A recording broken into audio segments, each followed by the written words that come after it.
jurisdiction. 1. Build collaborative partnerships / networks with your clients and stakeholders. 2. The client at the center of operations, customer care, and our promises to the client charters. 3. Automate business processes and operations in order to cut out unnecessary delays. 4.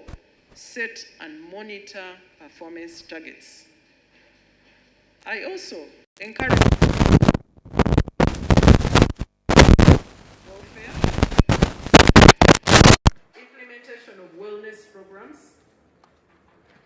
implementation of one-stop centers, and the use of barazas to improve communication to our clients, enhance transparency, accountability, and engagement.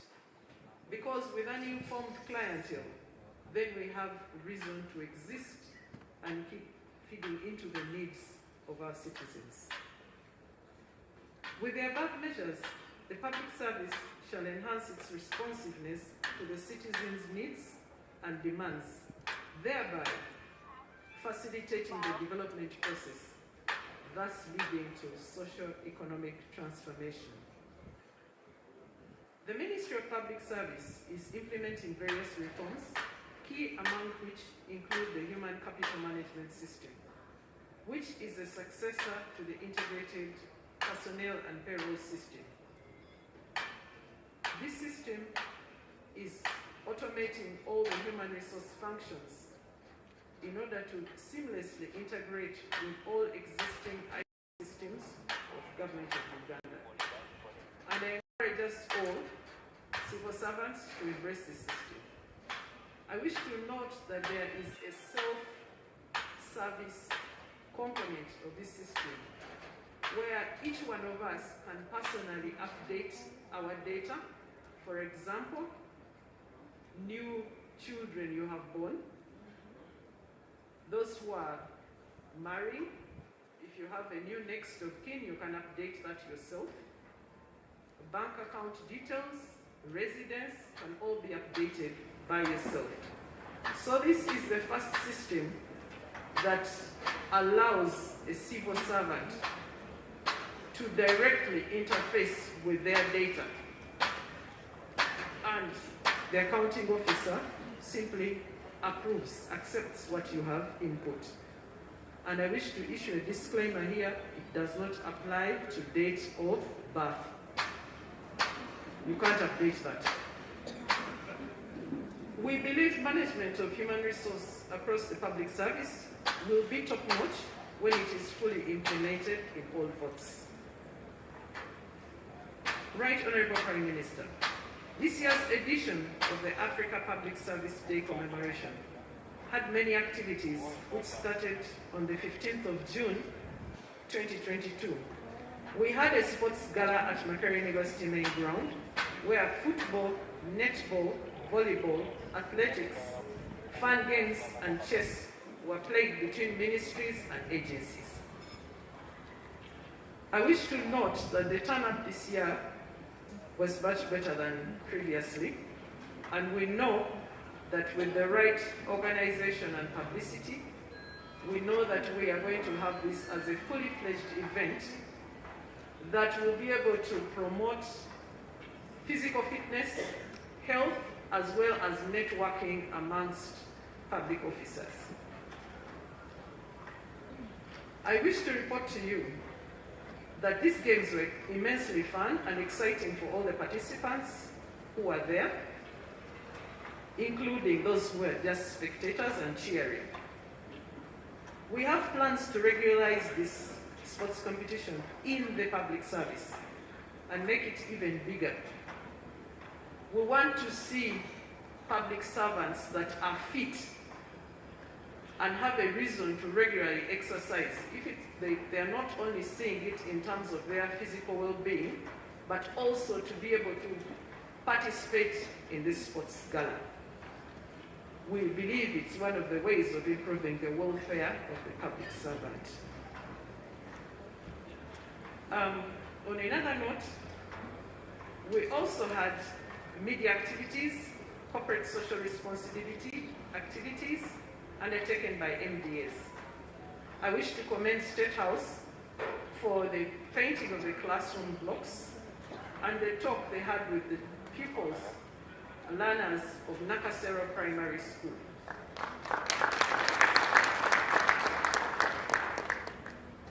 I also take the opportunity to thank all ministries, departments and agencies, permanent secretaries, heads of agencies, and all public officers who have taken time to organize what you see here.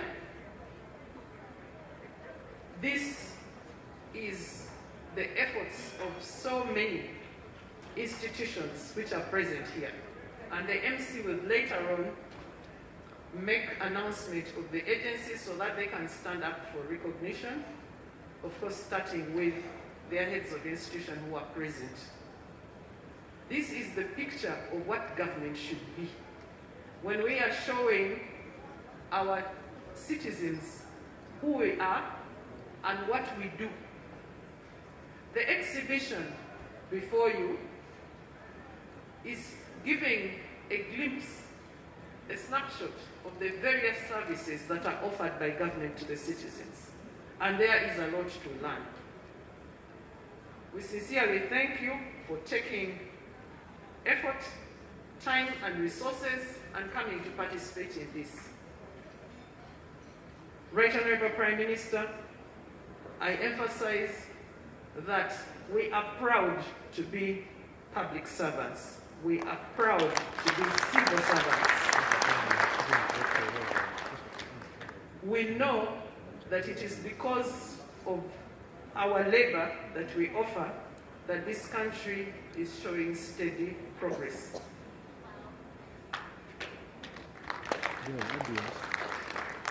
There is a lot that I would say, but in the interest of time, I will leave some of the remarks for later.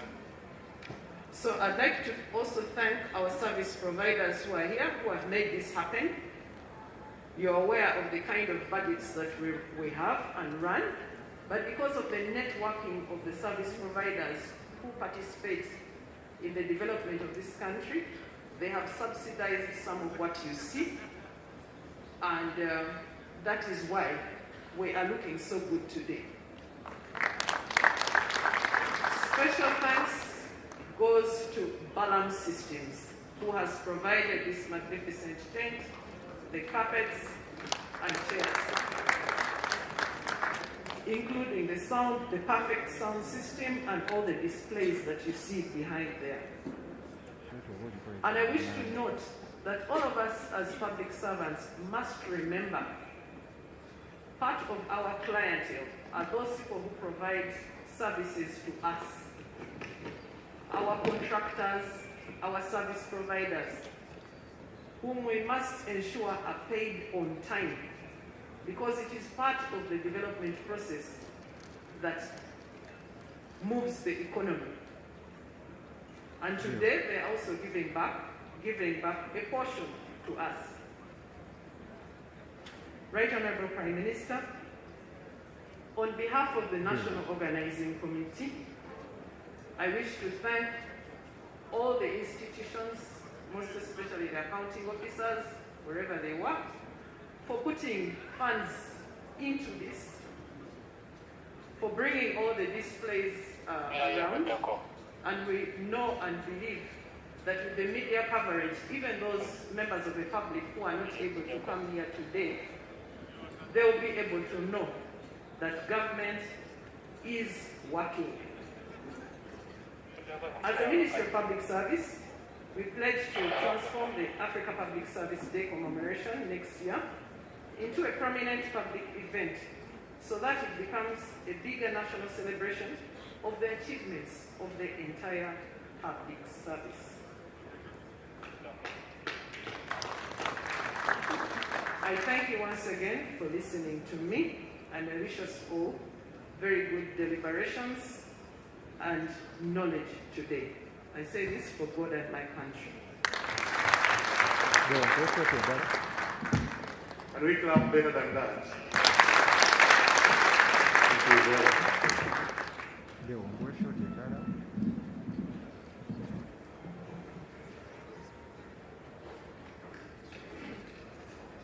our chief guest, the Right Honorable Prime Minister of the Republic of Uganda, all of you invited guests, you have been welcomed here, and you have heard from the Permanent Secretary, Ministry of Public Service.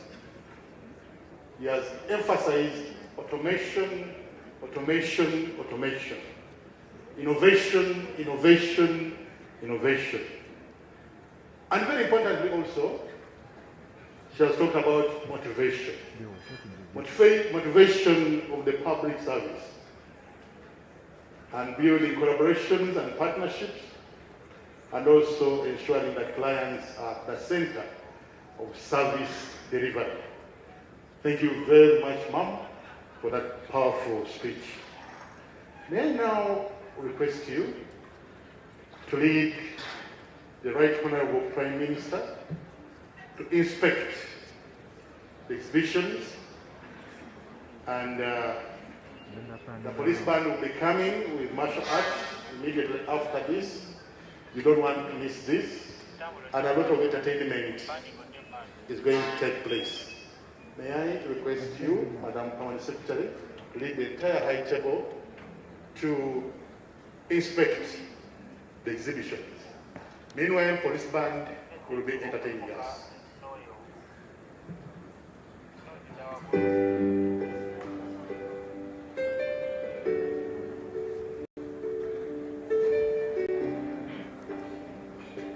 For some of you, I told you about the free coffee with an aroma.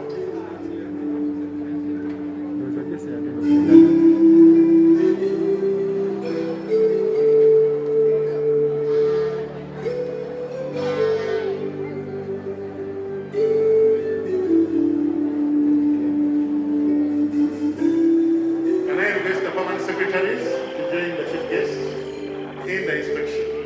The rest of us will have time to inspect. Don't go away before you are inspecting what public service is doing, what the servants of the people of Uganda are doing. When I invite police to do the needful martial arts as you partake of your coffee from Uganda Coffee Development Authority. Thank you.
Simara?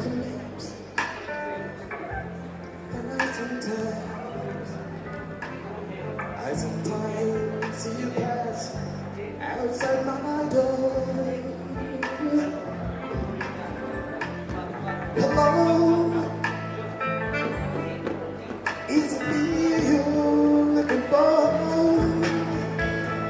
'Cause I wonder the way you are.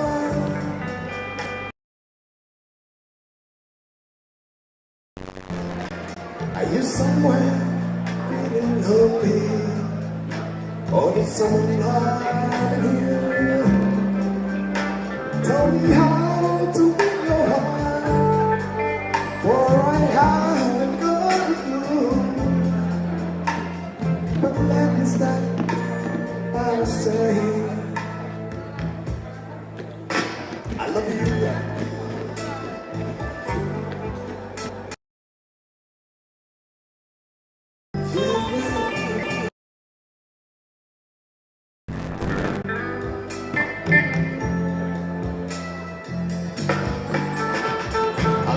To see the sunlight in your hair and tell you time and time.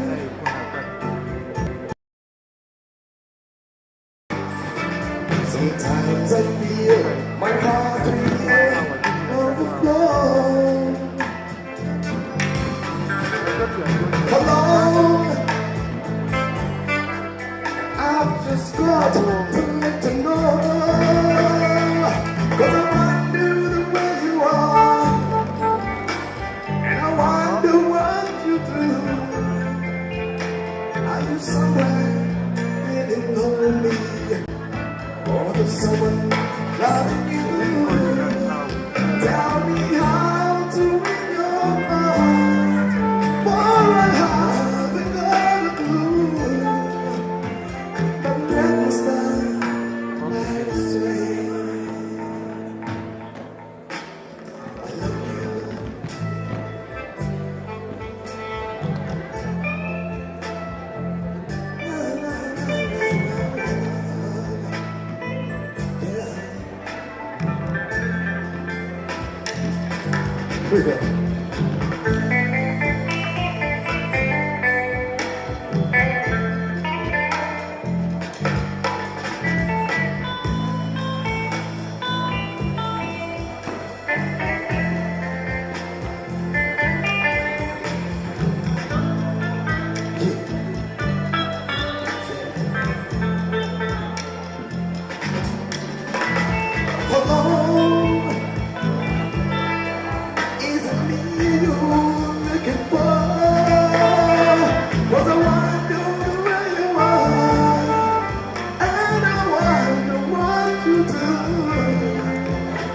Are you somewhere really lonely?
Randy Patton is me, but my hand was made strong. By the end of the Almighty, we fought in this generation, triumphantly. Would you help to sing these songs of freedom? It's all I ever had. Redemption song.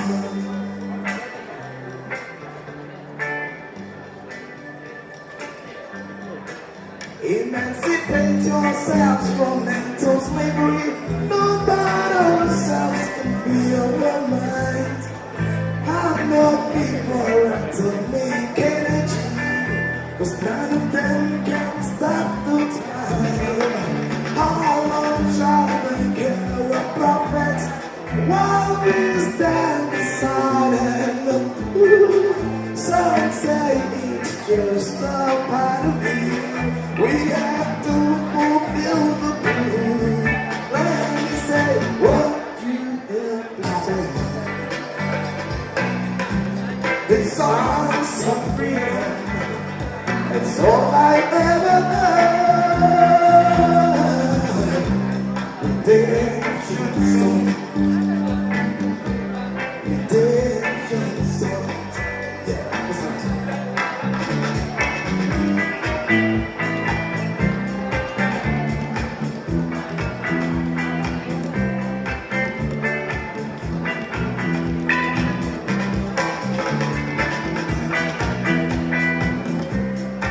Emancipate yourselves from mental slavery. None but ourselves can free your mind. I'm nothing from atomic energy, 'cause none of them can stop the time. How long shall they kill our prophets while we stand beside and look? Some say it's just a part of me. We got to fulfill the book and say what you got to say. The songs of freedom, it's all I ever had.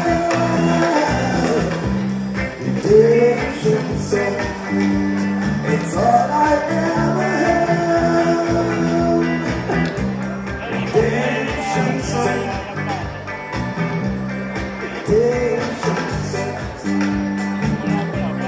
These songs of happiness, songs of freedom,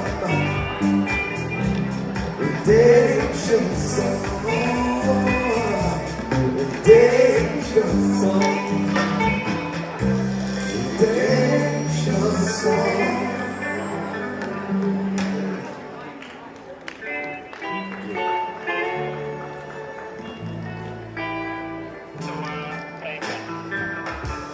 You drink good, all the fingers, you draw love like you never know. You gave love to your children and to me, a reason to dawn. You're my bread, way hungry. You're my shelter from trouble away. You're my comfort in life's sorcery. But most of all, you're my best friend.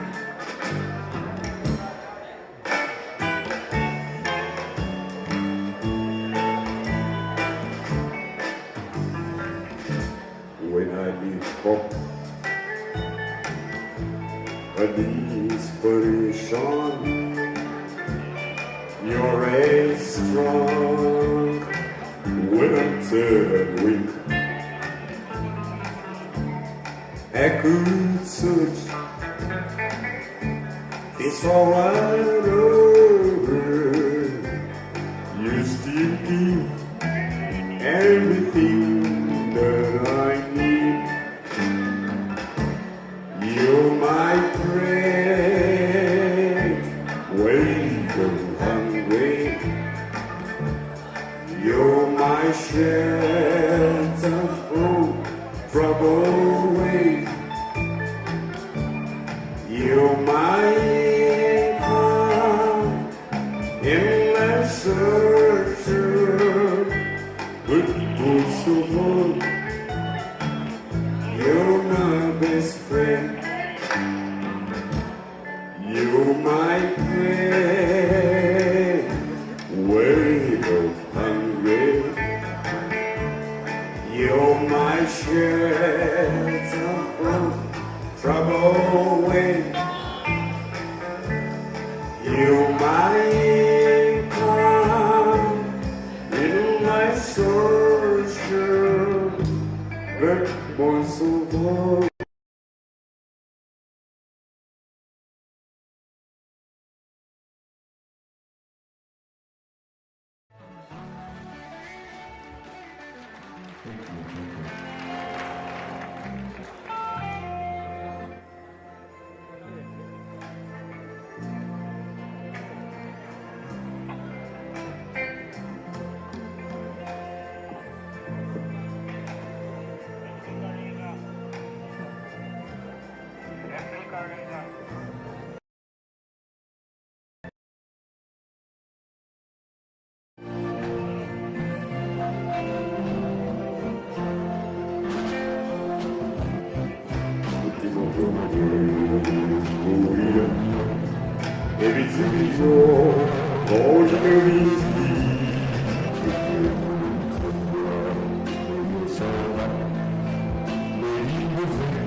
Kajotiranye mchi ejemi kwane titakwa owepi chikwe Ulira sema kwake Olika tikwe Tebino na tepesiwa Nemojiwa Dalani wememu Tefa kwa joka Tejirina Sandra Eya kwa galileta Nakwewa Tefa kwa joka Tejirina Sandra Eya kwa galileta Nakwewa Abasi Pantana Tejirina Sandra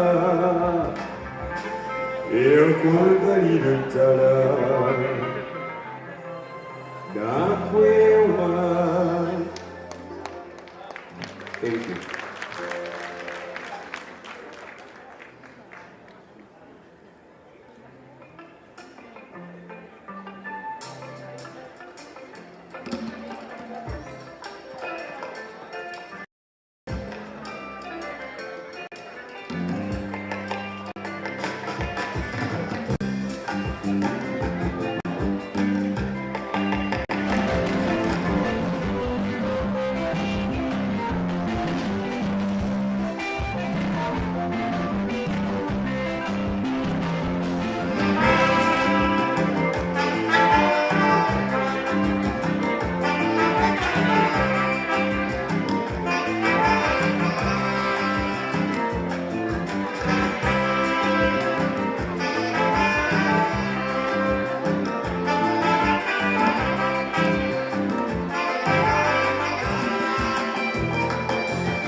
overweight.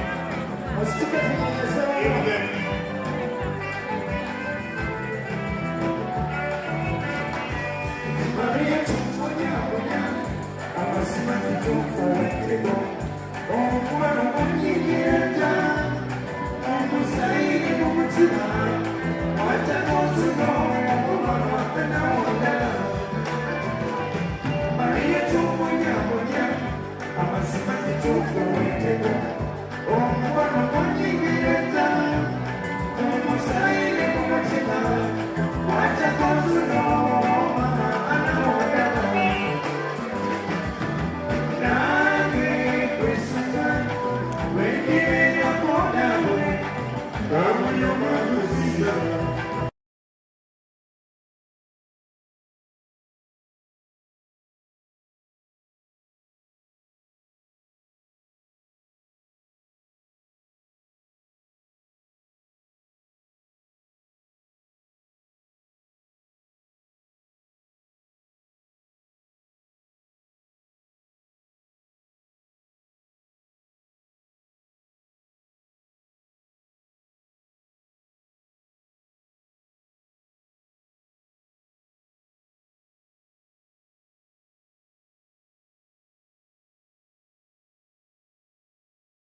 We are going to make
Yeah.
Thank you. Thank you. Can I make the following announcements before the police band continues? Once upon a time, I traveled with somebody flying to a certain country. And whenever the waitresses or the air hostesses, as they are called, were passing around to ask what somebody wanted, he always said, I'm okay, I'm okay. Until people were concerned, isn't this man or woman going to starve? The reason he was saying he was okay, he thought that he had to pay money. Now, I told you the coffee is free. Have the coffee. Now, for some of you who don't want coffee, the food is ready. Just behind the public service tent. When you see so many people have gone there, don't go there. Wait till they come back, then you join in. The cow carrier is going to take the lead in having something to eat. The public service tent. When you serve yourself, come back, sit, eat. Don't pay any coin. The public service has done it for you. To appreciate your laboring every day to contribute toward the socio-economic and political transformation of this country. So don't be like the other person I traveled with on the plane, and all the time he was saying it's okay. Only because he thought he was supposed to pay. Coffee and eats are on me. No, not on me. On the Ministry of Public Service and Uganda Coffee Development Authority. Have enough coffee. There is caffeine, of course, so take controlled amounts, but take the coffee. The aroma is just, I can't describe. Enjoy your lunch and enjoy your coffee as we go ahead. And when you're going there, don't cause commotion, but also stick to respecting the soaps. COVID is there. COVID still kills. We are yet to find a cure. So do everything possible to avoid COVID. Don't hug even when you have taken long to see each other. Sanitize as regular as possible. We have sanitizers positioned in different vantage points. Please take good use of the sanitizers. So, something to eat just behind the public service ministry tent, the one which has yellow and black, just behind there. Somebody will be there waiting to serve you in a dignified manner. And that's what we request all of you to do. That in your service, in the Public Service Commission, serve people with dignity. Uganda Police Force Band, can you give us more? I've seen my friend Clever Cat somewhere. Clever Cat, thank you for being around. And I see so many friends of mine in this band. Thank you for being a mighty Uganda Police Force Band. Give us more. Thank you.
essanyu lyange lyakuba sono nalimmanyi buli ssaawa olibaawo n'omponya empewu wagezzuta yankuwa naye nakola ki ekyekyakugeza kyetondeka twetambulira kyakwetaaga ge nalowooza byawera nabulako katono gw'eddalu mwattu wakikola bwenogenda ngatono byebbebi nawe nga kigezera yankuwa naye nakola kiki ekyakugiza kyetondeka twetambulira kyakwetaaga kakusuma ogendeyo kibuga Nairobi ononyeko ebinabamuyisa kentrida omusango mukwase ebbaluwa yeyo ekikwano kinyumanze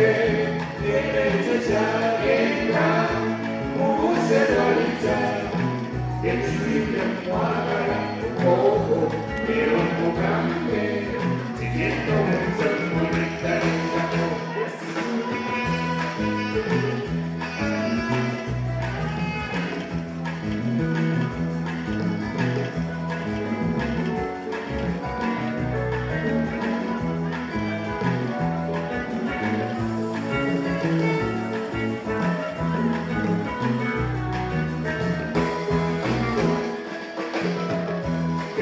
ndaba bamazima kikyamu kyokola kyo kinyiga mpola mpola mulenze n'omutima gwonnoma ndaba nzala okufa enreda yankuba naye nakola kiki ekikyakinyisa kyentondeke twetambulira kyakwetaaga ebbaluwa nje sindise buli kinnuma nkiwandiise kati gitufulemu okubibi olabikwanirira sabbebi nawe nga kiketiga yakuwa naye nakola kiki ekyekyakugiza kyentondeke twetambulira kyakwetaaga kakusuma ogendeyo kibuga Nairobi ononyeko ebinabamuyisa kentrida omusango mukwase ebbaluwa yeyo ekikwano kinyumanze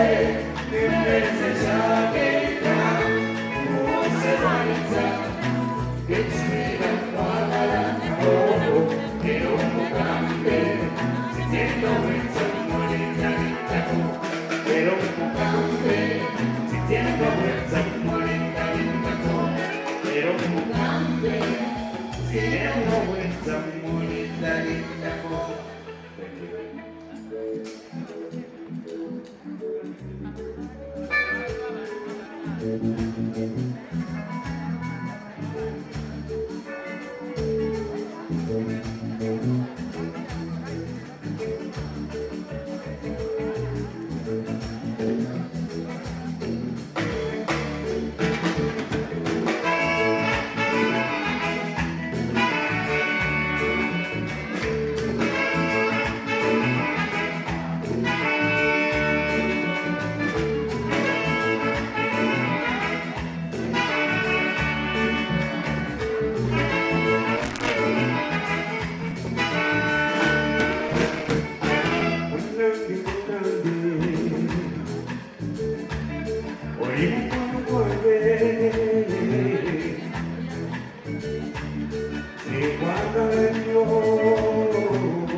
Chiringanda,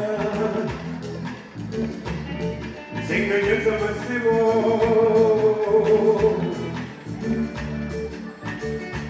Never give my tea. Saturday, Mano,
Manilio Mukamana, Iwano Mazika, Batite Monagana, Bati Tibani Komisati, Bati Tibansanitas, Bati Tisibani, we put on one side, see what I do. They want me to be one of the camera. We put on one side, see what I do. They want me to be one of the camera. Looking at me, I don't want to keep it in one. It's only the money that is a good number. Not to the boy, coming to the man. Not to the man, no one of them. Not to the boy, coming to the man. Oh, we could almost say, see the truth.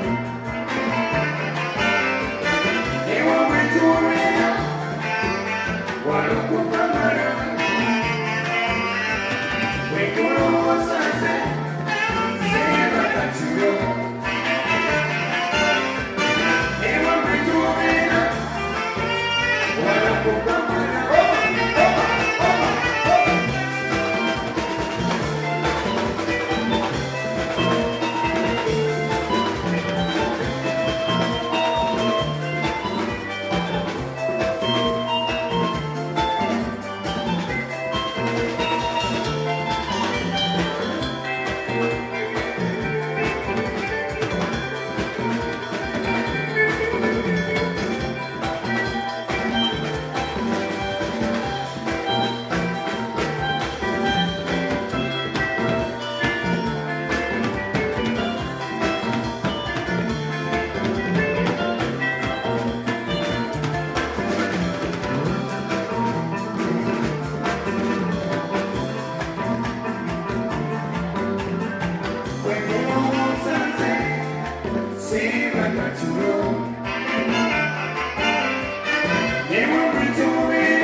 Thank you.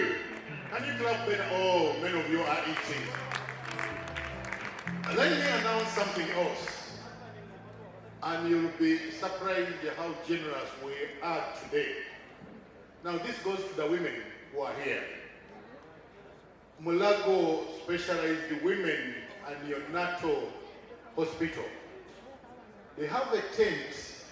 You see the color pink at the end in the corner there. They are carrying out the following: cervical cancer, breast examination, issues to do with nutrition, scanning, laboratory services, COVID vaccination. Please visit this tent. Again, this is a free service. A free service for all women who are here and you'd like to know how you are standing as far as cervical cancer is concerned, breast cancer, issues of nutrition. They will scan you, they will provide laboratory services, and very importantly, some of you who are not vaccinated, they will vaccinate you. COVID vaccination.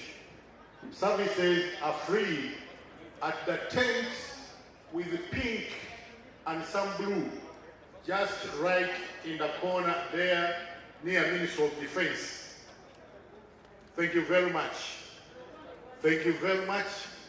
Police band, continue.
There's some more my way.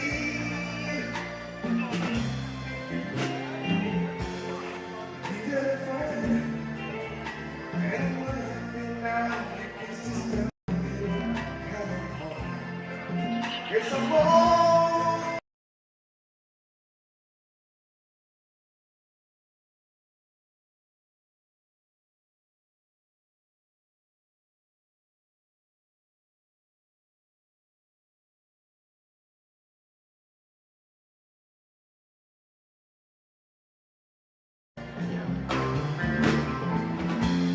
Stuck on you.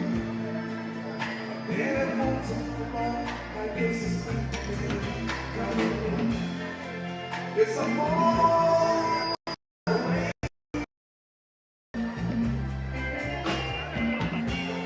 So I see. I don't want to break it. Wait around. Never let it. There's some more. I didn't.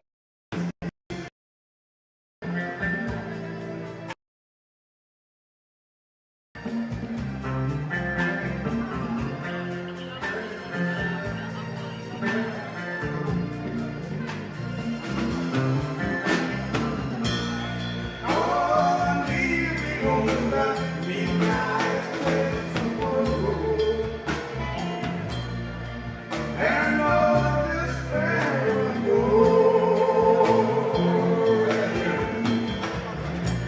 Spent so much time on something go away.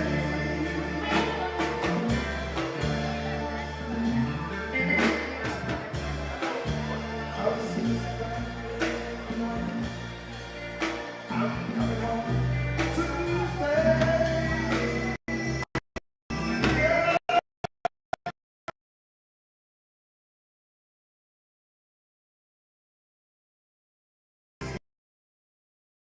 There's some more on my way.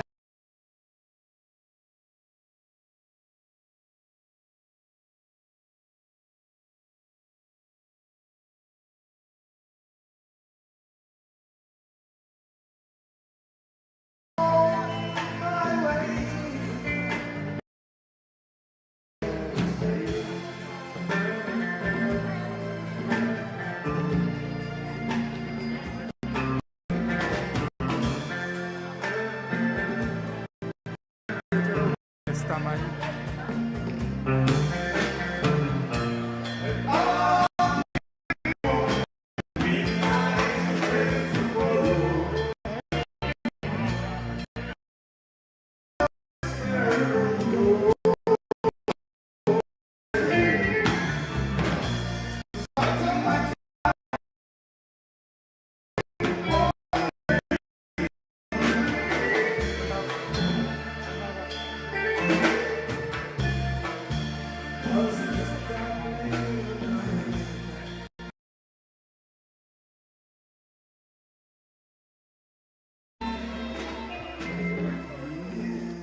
then I'll call you back. Just for a few minutes. Thank you. Kati mwenyiga record yenu kutegede naye budde recordinga ngerevaako kati temugitambuza mugireke omuntu atambuzemu kaka katono oba agende naye mugireke mu kigo kimu ndooza atambule kutegede ekwate eno bodi yenu kutegede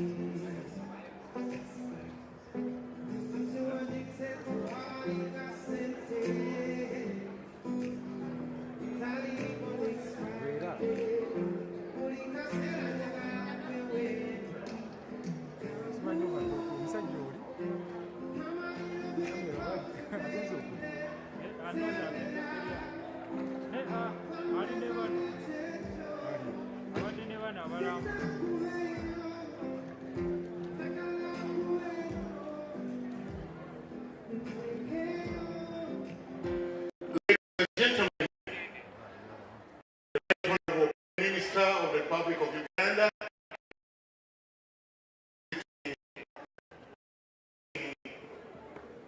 the stalls that have been exhibited by the good people from the public service.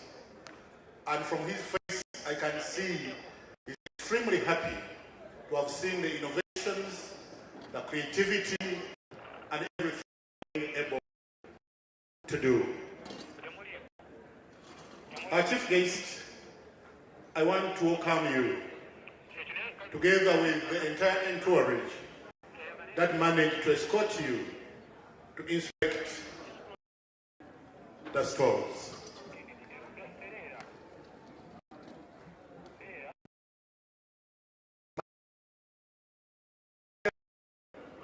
From public service, could you kindly pass on to me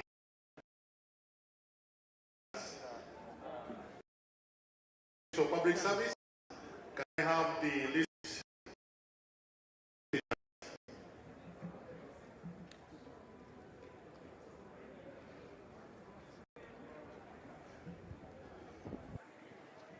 May I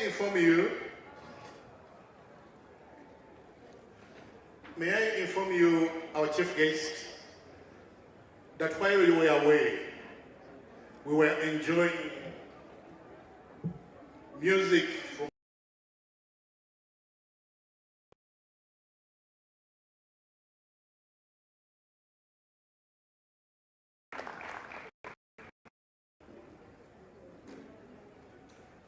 and we managed to put aside something for you, especially from the oldies that you listen to when you are here. May I thank everybody who escorted the minister to inspect the stalls. And as we wait for the minister, the Right Honorable Prime Minister has come back.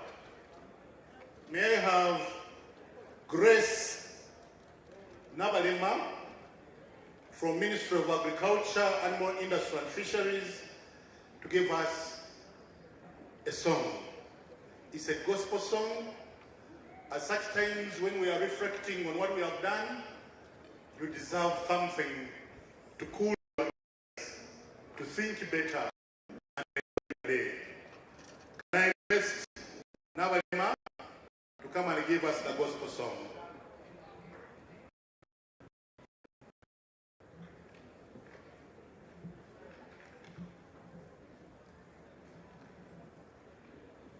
Good morning, gentlemen. I'm Nabalema Grace from Ministry of Agriculture. I'm representing Ministry of Agriculture in one number. God bless you. I'm playing the keyboard as I sing. God bless you.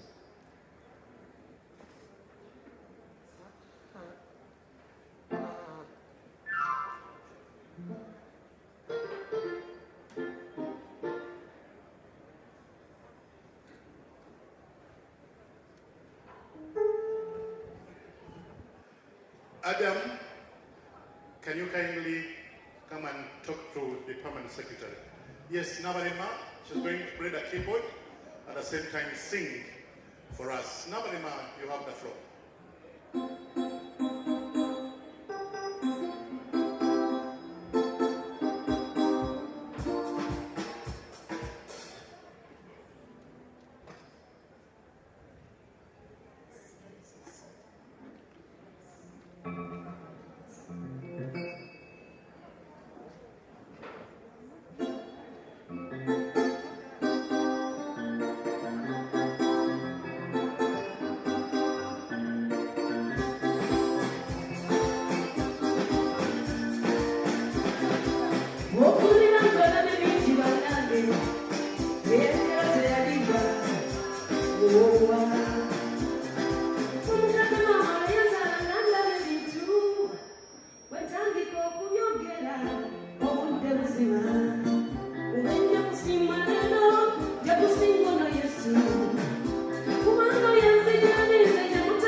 Oh God. Oh my life, you have been faithful. Oh my life, you have been so good. Every breath that I am grateful, I will sing all the goodness, oh God. I love your voice. You have made me through the fires in darkest night. You've been more like no other. I've known you as a father. I've known you as a friend. I will sing the goodness of God. No one like you have been faithful. Oh my God, you have been so good. Never breath that I am grateful. I will sing of my goodness of God. No one like you have been faithful. Oh,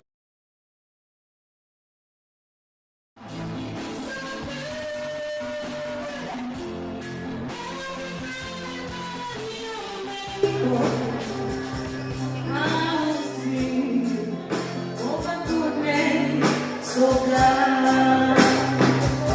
This song is dedicated to all the nation. It says there is no more pain.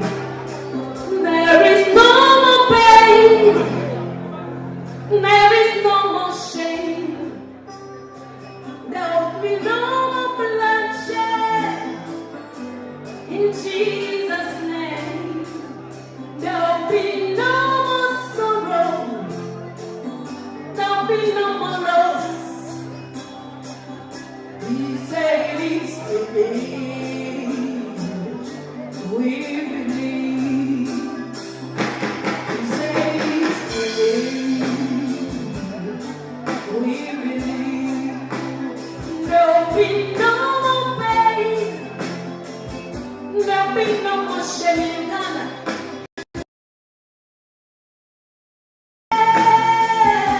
In Jesus' name. There'll be no more sorrow. No. He said he's believe. We believe. He said he's believe. We believe.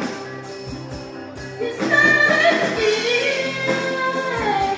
It's not as finished. On the cross of the river. It's not as finished. We believe. And there'll be no more pain. There'll be no more shame. There'll be no more bloodshed. In Jesus' name. There'll be no more loss. There'll be no more sorrow. He said he's believe. We believe. Thank you. Thank you very much. Now, for Ministry of Agriculture, Animal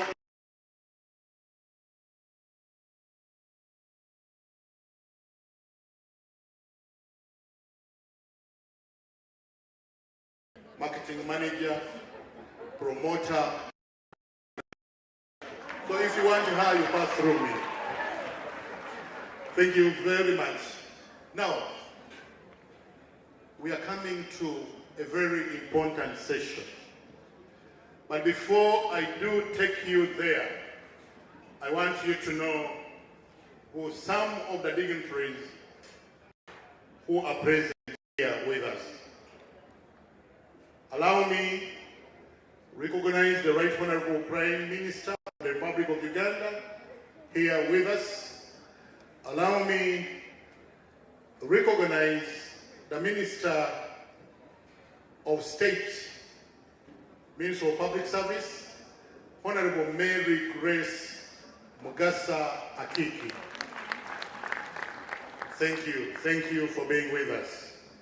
Allow me to recognize the Head of Public Service and Secretary of Cabinet, Mama Lucy Nachobe. Thank you for being with us. Allow me to recognize the Deputy Head of Public Service and Deputy Secretary to Cabinet, Mama Deborah Katram. Thank you for being with us. Allow me to recognize the Permanent Secretary, Ministry of Public Service, Mrs. Catherine Bitarakwate Musingwele, our host. Thank you for being with us. Allow me to recognize the Permanent Secretary, Minister of Energy, Mineral Development, Engineer Irene Latibe. Thank you, Engineer, for being with us. Allow me to recognize the Permanent Secretary, Health Service Commission, Dr. Teopista Mary Leone. Allow me to recognize the Permanent Secretary, Public Service Commission, Dr. Mbabazi Geoffrey. Thank you for coming. Allow me to recognize the State House Comptroller,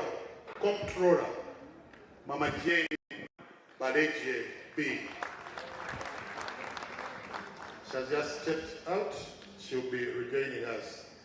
Allow me to recognize the Undersecretary, State House, Madam Hope Nyakairu.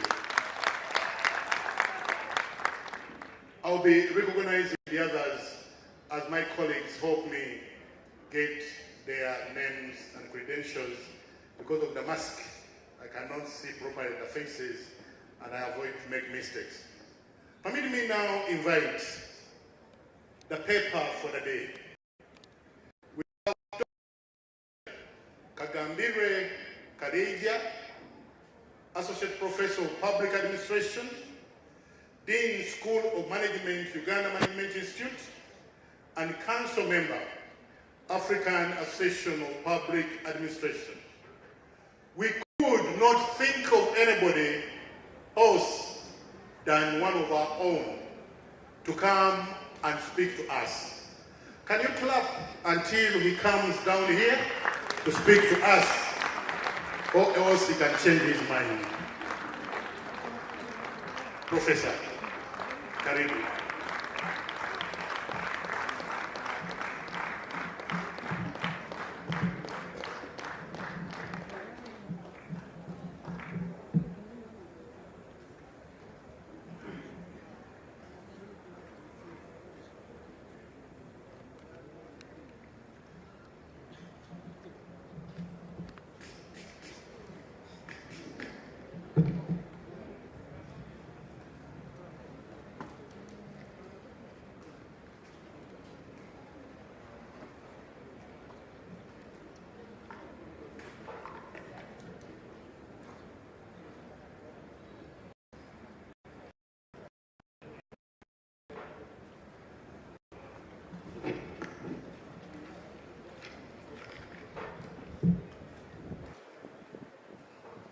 The Chief Guest, the Right Honorable Prime Minister, Honorable Ministers, the Head of Public Service and Secretary to Cabinet, the Deputy Head of Public Service and Secretary to Cabinet, Permanent Secretaries and Secretaries to Commissions, Chief Executives, distinguished invited guests, I'm greatly honored to share my thoughts with you on the 11th Africa Public Service Day. It's a privilege to me to Uganda Management Institute, and to the Africa Association of Public Administration and Management to participate in this novel event. I'm grateful, Permanent Secretary, Minister of Public Service, for this invitation, and I feel honored and privileged. I salute the Ugandan Public Service for the efforts you put in place to improve the lives of the citizenry as we celebrate the Africa Public Service Day. The Permanent Secretary, Minister of Public Service, said you are proud of being public servants, and indeed we share in that pride. We salute you for the work that you do, because a lot is said, we have seen a lot as we moved around. The economists say that our economy has over than doubled, and so forth. And this would not happen if it were not for the public service. I do not say this because I'm here, but as a member of the Council of the African Association of Public Administration and Management, where public servants in Africa meet, on which I sit, there's a lot of admiration for the resilience, the capacity, and the capabilities of the Ugandan public service. So your pride is not unfounded. And please keep it up. Going to the theme for the day, bringing citizens and government closer, service delivery, socio-economic transformation. Speakers earlier in the day emphasized that socio-economic transformation for all citizens is the role of the modern state. So we have government on this side, citizens on the other side, and the public servants in the middle. You can argue that they are also in government, but they are also citizens. But for purposes of today, let's make those three simple categories.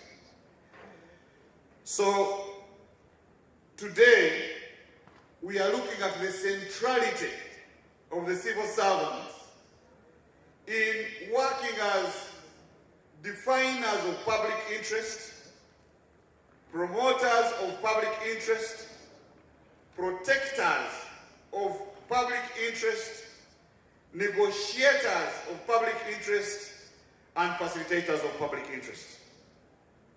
So when that is being done, the public servants serve the public interest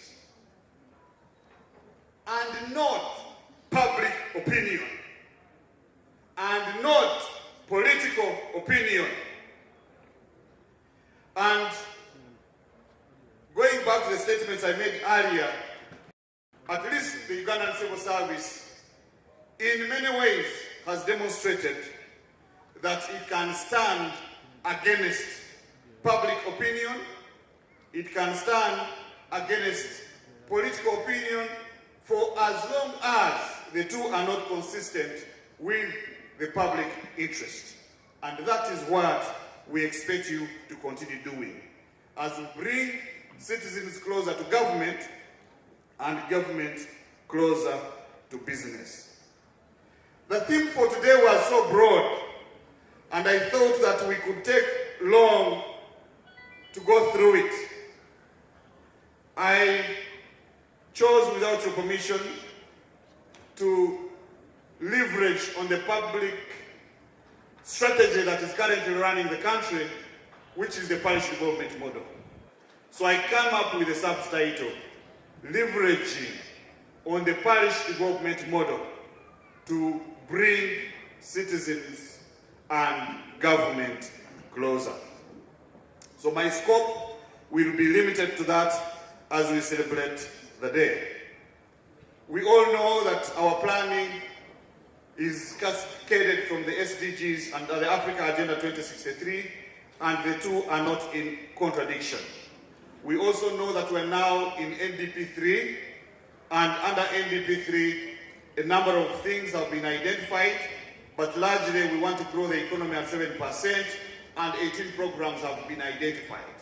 Now the question is, government has chosen the parish development model as the key strategy for running government or for service delivery. or if you want to put it as the major administrative hub on where people meet government. And we have over 10,500 parishes with between 450 to 330,000 people per parish.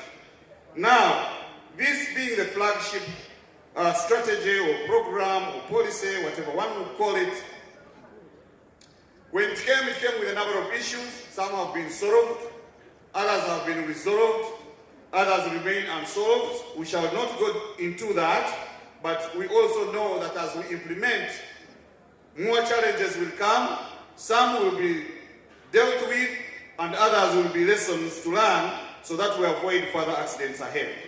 But just to mention three things that came out strongly. One is that one of the pillars has so far eclipsed the rest, that is financial inclusion. It is not so clear the feasibility and basis upon which it was constructed, but what is now known is that the system is in place, guidelines are in place, staff have been recruited, and there is high-level political commitment. So there is consensus that a number of issues, though may appear, but this is what we are moving with, and as a nation, we are ready for it. And that's where I want to move now. Then, if that is so, and given the reforms that are taking place in this country, sometimes some of us who are observers get a little bit skeptical or hesitant that Uganda has so many reforms taking place that we could have even a reform choke. But the resilience the public service has demonstrated over the years gives us some comfort and hope that maybe we shall not get choked with reforms. But also when opportunities come to either reverse or reconsider aspects of our reforms, it is helpful to give them a thought. I'll just single out one. Currently we are having reforms in terms of merging agencies. I know a lot has been done and a lot is going on. In some areas there are some hesitations. Maybe it's good to listen to those hesitations and see whether we shall serve the country better with the status quo remaining than changing. Leaving that at that, the need for citizens and government to work closer.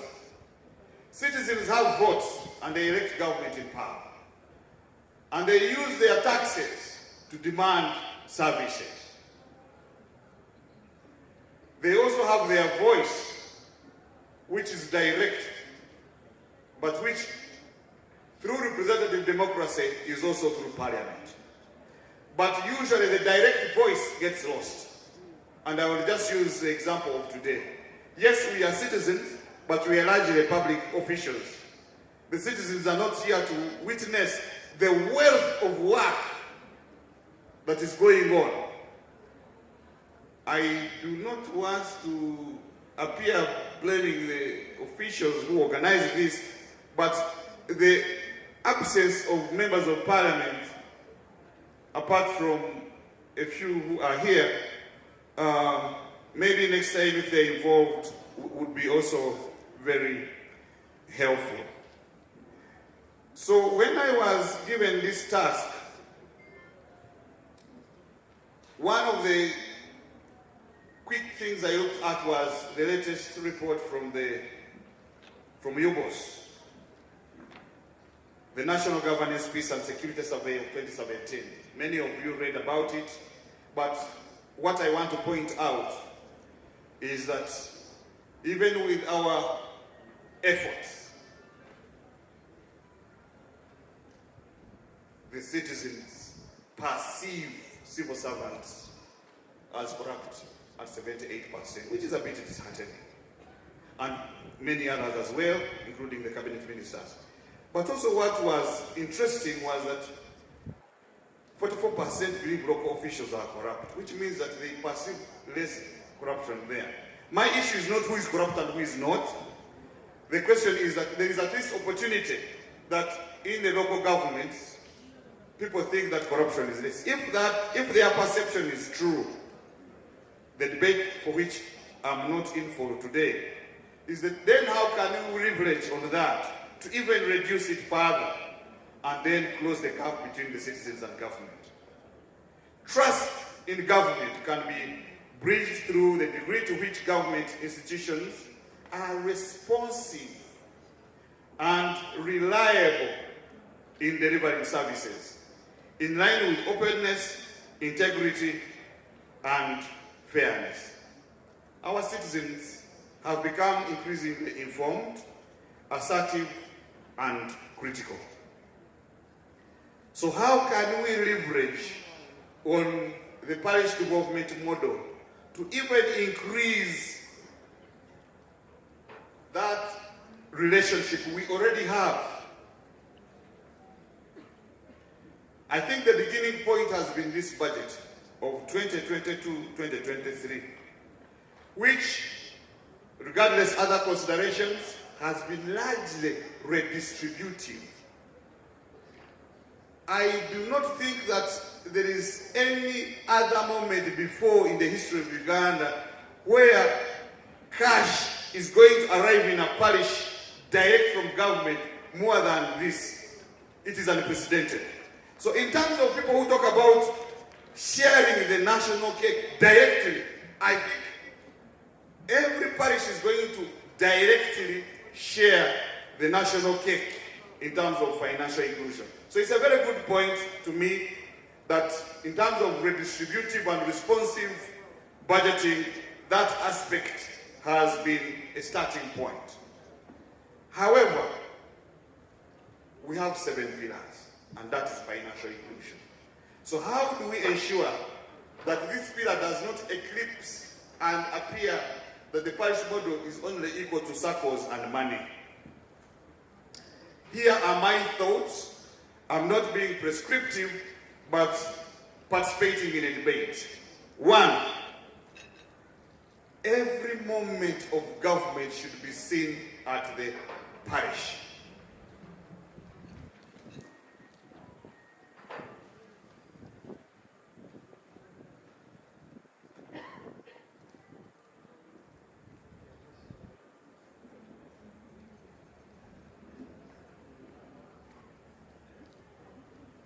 Maybe because of distance, you may not all have seen what I've been showing you, but as we are moving around, the Equal Opportunities Commission, like the rest of you, has thought, how do we become present in the parish development model? And they have graphically put it in their materials.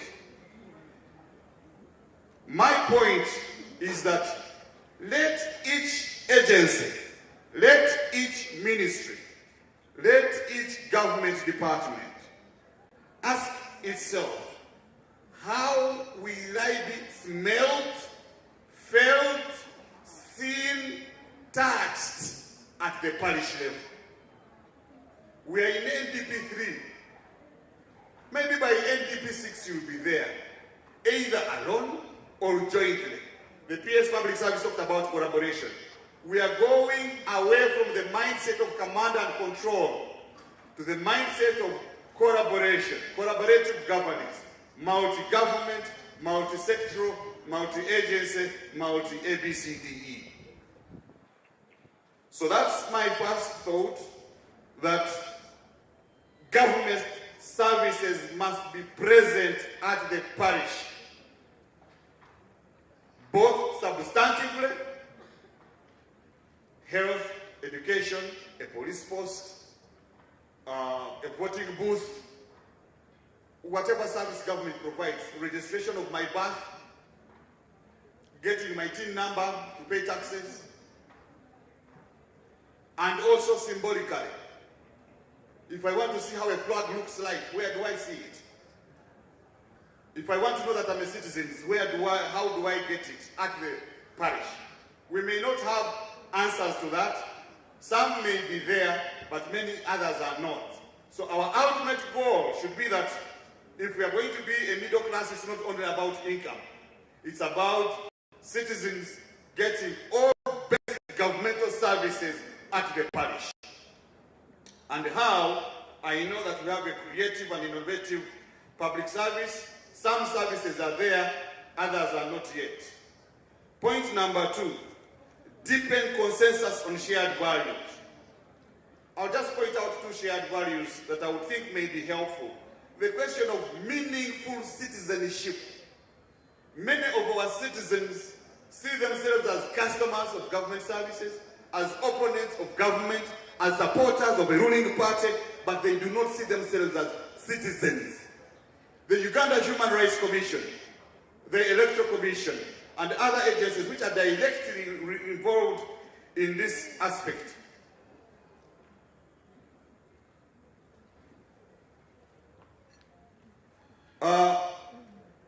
I'm just being informed that all honorable members of parliament have gone to their constituencies to monitor the parish development model we are talking about, and it is coincidental.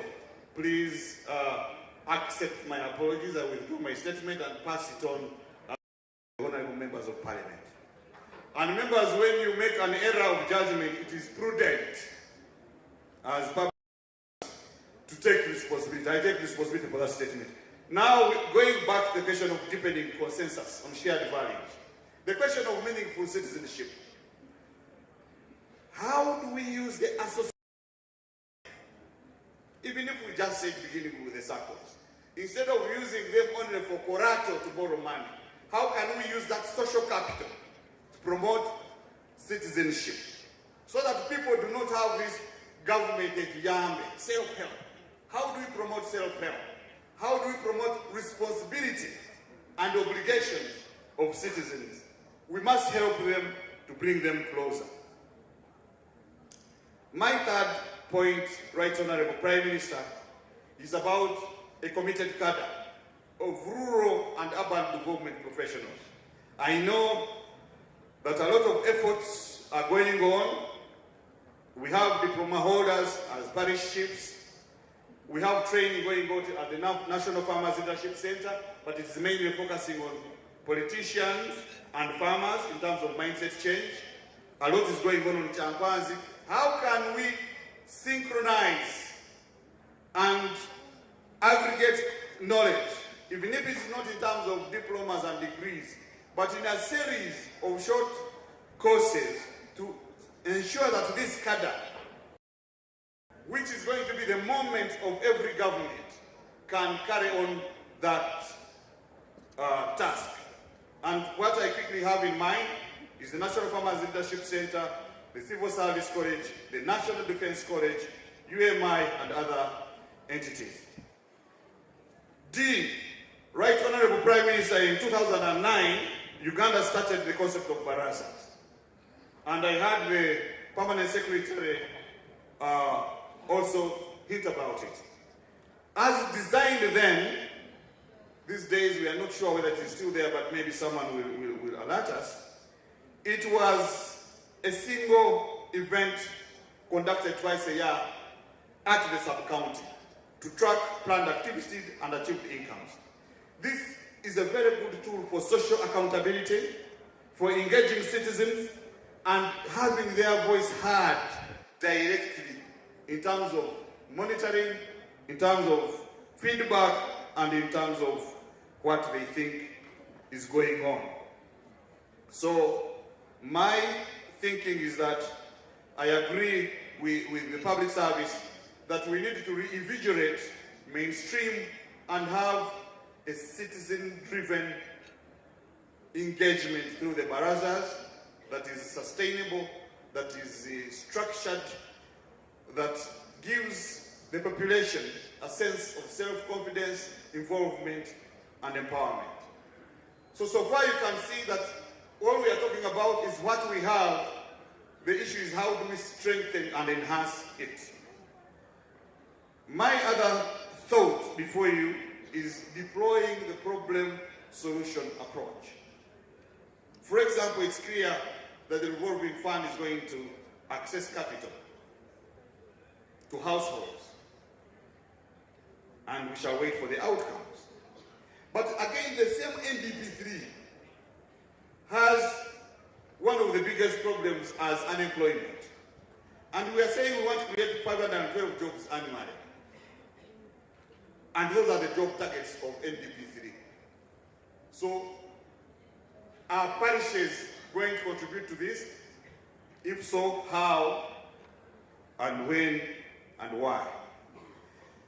So that is for us to think that as we look at the targets of NDP3, what shall we attribute to the parish development model?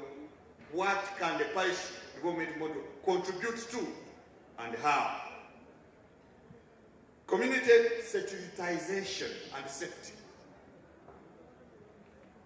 We have the Uganda Police Force here, we have maybe the intelligence services, and other disciplined services and forces.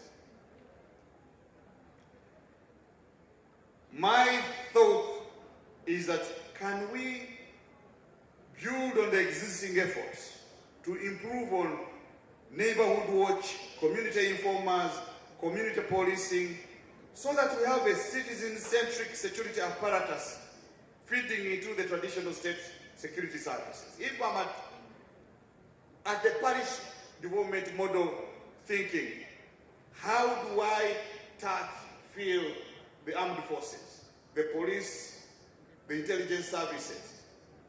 Yes, we hear there is PISO, but the point is, can we strengthen that and jointly the community feels safer?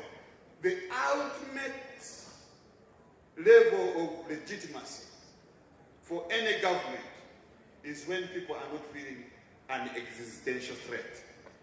We are privileged to be in periods of peace, but there is also need for the population to feel that this is sustainable. Re-engineering processes. The bottom line is, how do we ensure that there is quality, convenience, and cost at the parish? Let me just use a few examples. If I apply for a service, one agency there told us you can get it in 20 minutes, another one 15, and so on. What I noticed is that we have very many pockets of excellence in different agencies and service providers, and we have also others where there is a disaster. So the question is, how do we standardize so that we have these excellent things happen all around? One way is learning between each other, but applying for services should be shorter. Steps of final movement should be reduced. If I put in an application, I should know when to expect a response. And also a number of documents citizens feel for any service that we're thinking about. The simpler, the shorter, the better. That's the message that we think can enhance bringing citizens and government closer than ever before. And lastly, Right Honourable Prime Minister, communication. It was revealing how even some government officials do not know what's happening in government, and yet a lot is happening. How do we ensure that there is communication of what government offers to the citizens? One way is talking to them by providing them with details of what is being done, so that they can hold the public servants to account by pressurizing them. The other one is listening to them. The rationale is to make public decisions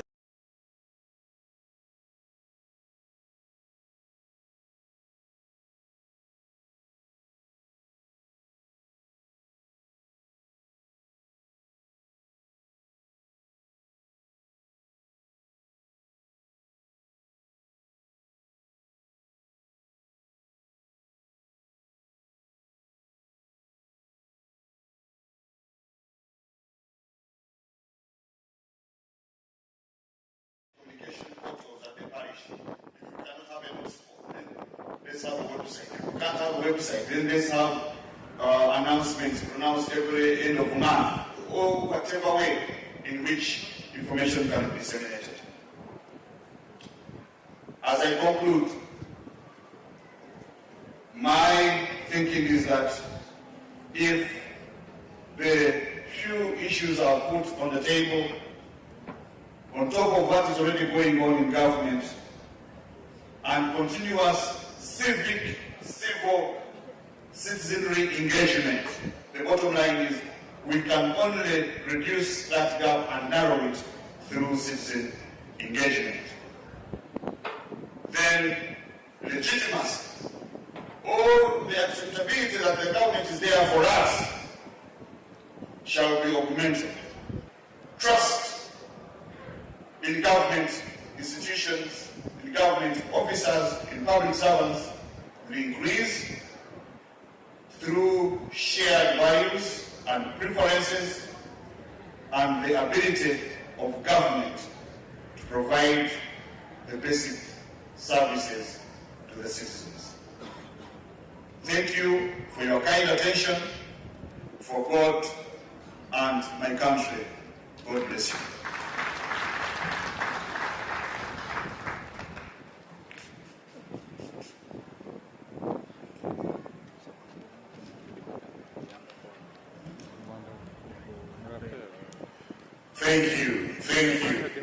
Thank you very much. I didn't hear the clap. That is much better. That was Dr. Gerard Kagambire Kalija, Associate Professor of Public Administration at the School of Management, Uganda Management Institute. And indeed, the class that you have given finally does fit the professor. Thank you so much, Professor, for sharing with us.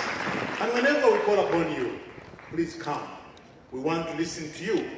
We want you to be part of the reforms that are taking place in government. We want you to be the change that you want to see. He's also a political commentator. Some of you who watch, he comments about political issues. Today he decided to be very political, and he decided to be very technical for you to ride with him. And when he was talking, he reminded me of what Franklin Roosevelt said. He said, in our personal ambitions, we are individualists, but in our seeking for economic, social, and political progress as a nation, we all go up or else all go down as one people. Therefore, like the PS Public Service said, cooperate, collaborate, network, and build partnership so as to help us deliver as one public service, as one government. Zig Ziglar says, your network is your net worth. Thank you, Professor. Permit me, our chief guest, to recognize a few dignitaries who have joined us along the way. May I recognize the Permanent Secretary, Minister of Works and Transport, Mr. Waiswa Wagea, who is here with us. Thank you, Baba, for coming. Dr. Batiwe Emmanuel, Executive Director, Nakuru National Referral Hospital. Thank you for making us perfect, brilliant, and vigorous in doing what we do. Dr. Celestine Balije, Executive Director, Barara Regional Referral Hospital. Thank you for coming. Dr. Ashman Lukwago, Permanent Secretary, Education Service Commission. Thank you for coming and for being with us. We now are moving to some entertainment. But as we go into entertainment, remember, you cannot escape the responsibility of tomorrow by evading it today. So says Abraham. Whatever the professors say, we need to do something. Meaningful citizenship, committed cadre, citizen-driven engagement, deploy solution-solving strategy, community securitization and safety, simpler, shorter, and easier access to service and communication to our people at all times about what we deliver. Can we deliver as one government? Can I invite the Uganda Police Force martial arts to come and give us a treat? The Uganda Police Force martial arts. But don't try to do what they are going to do here. Well, we have the ambulances, but if you're above 50, please consider again and again before you try it. Karibuni, Uganda Police Force.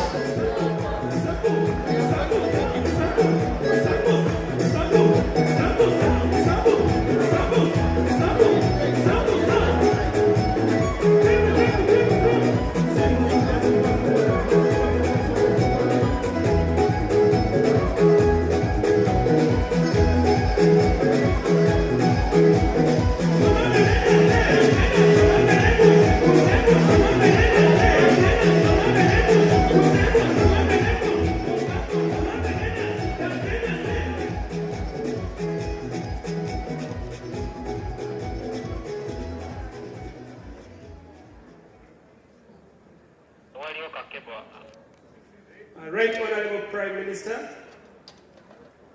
and other invited dignitaries in your respective capacities, and all exhibitors,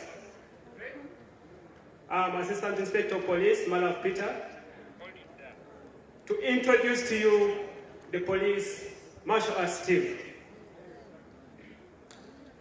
The team is under the Police Force Department, which is under the Directorate of Welfare, Production and Sports.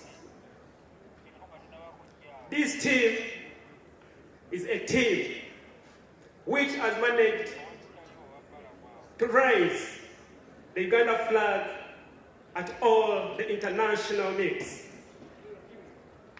the whole world over. So before you is the police judo team, and they're here to take you through what they go through to be in position to represent this country effectively. And what is going on now are the basic training exercises which better them to competitively represent us. Judo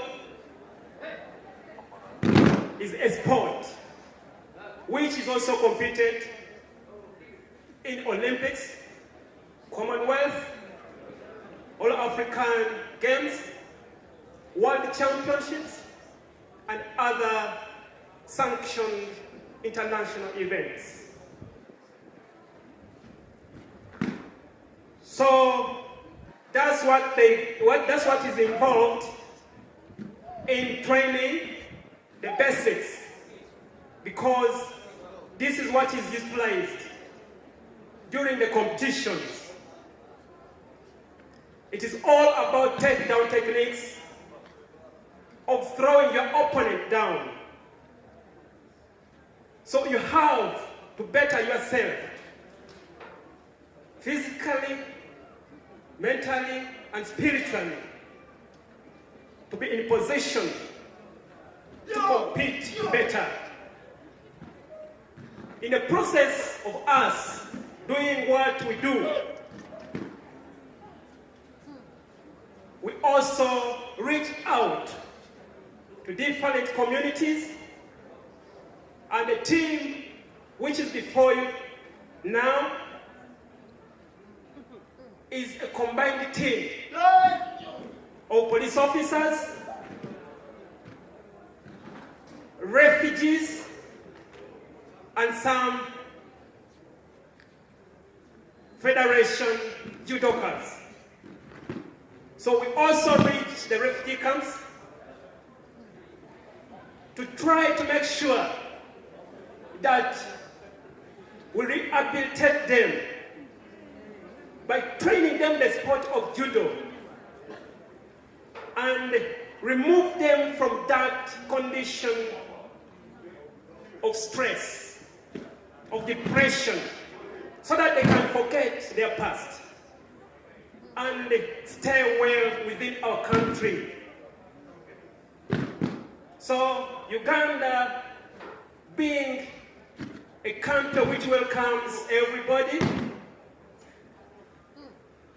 it has also enabled us through various relevant authorities to help us reach the refugee communities and make them feel at home. So when they're training in preparation for competitions,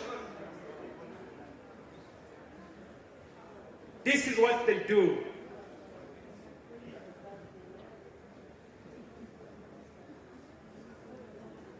So now what they're representing to you as the item on stage now, which you are seeing now, are the techniques which they use in competition, and that's how it is played. That's how they compete in that sport. You take your opponent down, and when your opponent passes over your back and it lands on his back, the game is over. That means you have won that game. So these judokas are at different levels,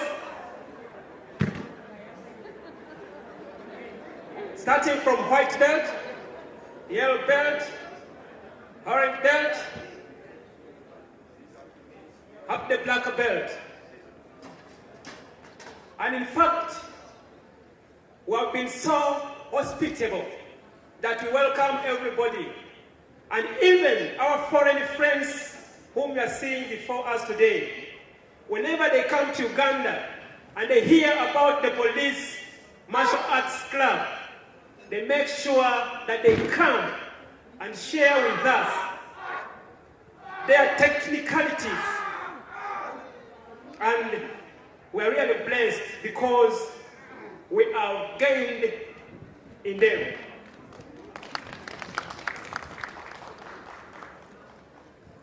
So those techniques which are being demonstrated now are some of the self-defense techniques which a person can learn, so that they can also help him out there in the case of any attack done by the wrongdoers.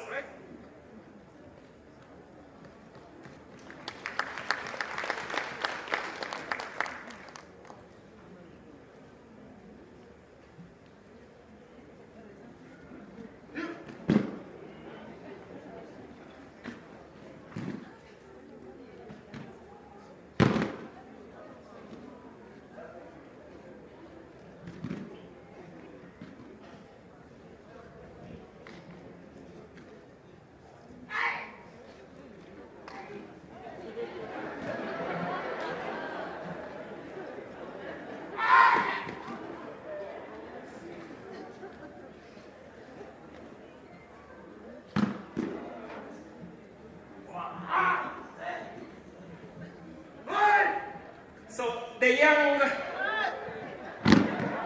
boy who is trying to exhibit those self-defense techniques is a child of a police officer.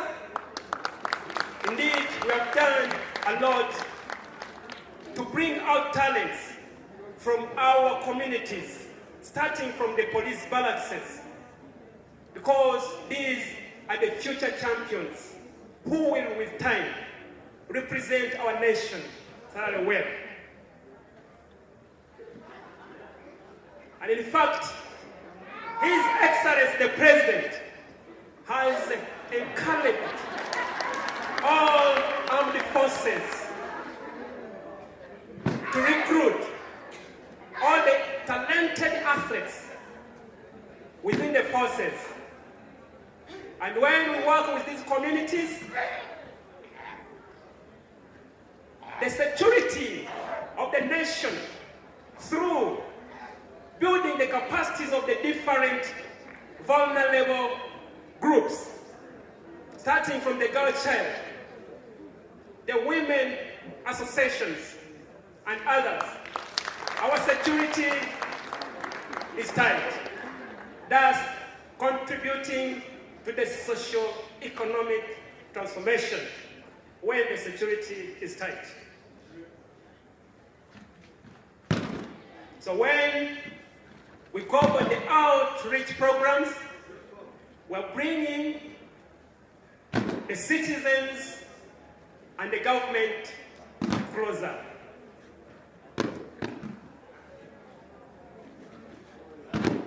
So these techniques are advanced techniques which take a process to attain the capability of executing them at any given moment.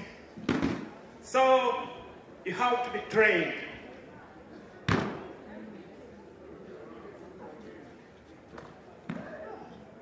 So as the police judo team is about to conclude its expeditions, I would like to also tell the police karate team to come closer so that immediately these ones come out, they can also show us what they have prepared for us.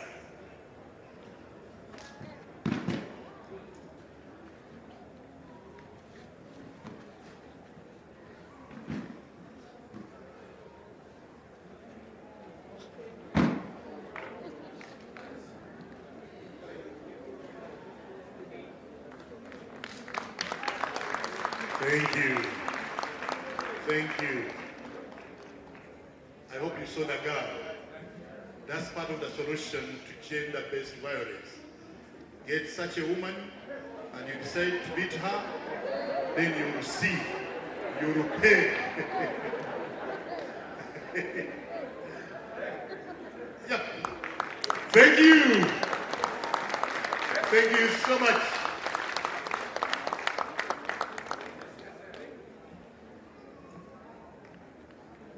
Thank you very much. Thank you. Let's clap for them as they go. In Uganda, you say, Muntun Solo.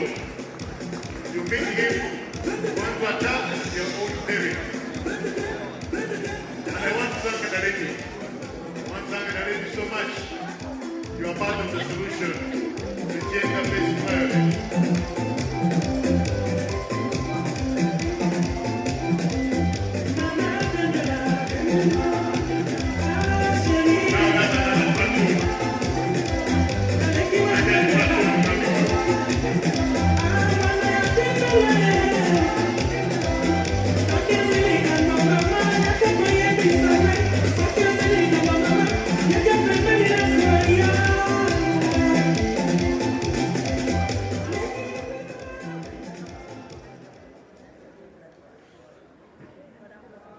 Our chief guests of honor, before you is the police karate team, and they are here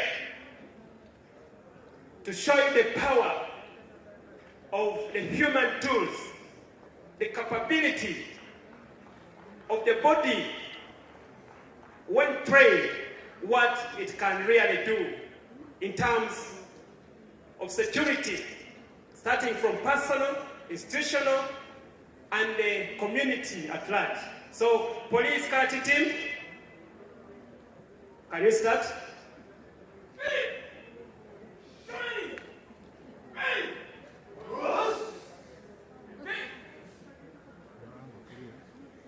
Although they are all called martial arts sports, their performance, their basics, they their competitions, the rules and regulations are different. And if you can keenly look at them, the dressing is different. The one which has gone off of the stage, the sport of judo, its techniques is all about taking down techniques. Now, the police karate team combines the hands and the legs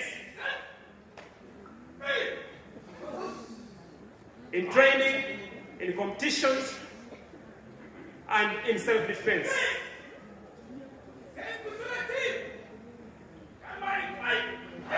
They have started with the key horn, where they're exhibiting the basic techniques of the ants. They use a lot of power and energy in doing whatever thing which they do. So they are trying to show you how they're trained to use the arms and the legs in competitions and in self-defense. That's how they start. In order to build your capacity in whatever thing you're supposed to do, as far as the application of the different techniques of karate are concerned. It is also an Olympic sport.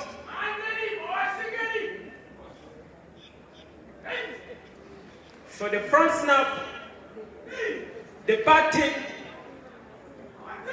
are all used. And when you're being trained, they also teach you how to use speed in executing or utilizing the techniques which you are taught. They teach them how to attack and counter-attack. They teach them how to defend by deflecting. But I would like to tell you that the best self-defense technique a person can have, unless if all other means of self-preservation have failed, is making sure that at least run away from the opponent if you don't have any other person who can defend you, who is nearer there. Because you find that sometimes these wrongdoers are armed with the regular weapons, dangerous weapons. And sometimes you can find them in big numbers, that even when you try to use what you learned, you may not manage. But it's better if you can run away as your alarm, seeking for refuge and assistance. It's possible.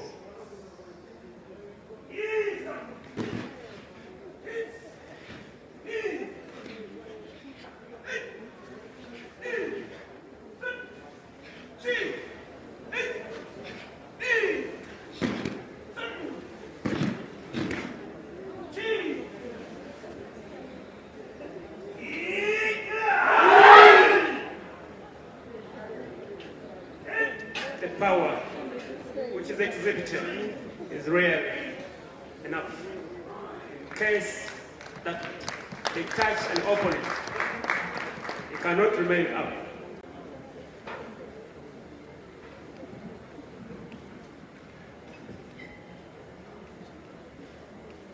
So they're now showing us how they can apply the techniques which are taught to them in the basics by combining them in different ways. You combine the stances, the blocks, the strikes, the punches, the thrusts, all together. So that in case you combat any situation which necessitates you to defend yourself, you can easily utilize it. To perfectly utilize these techniques, you must practice them daily so that you can utilize them better.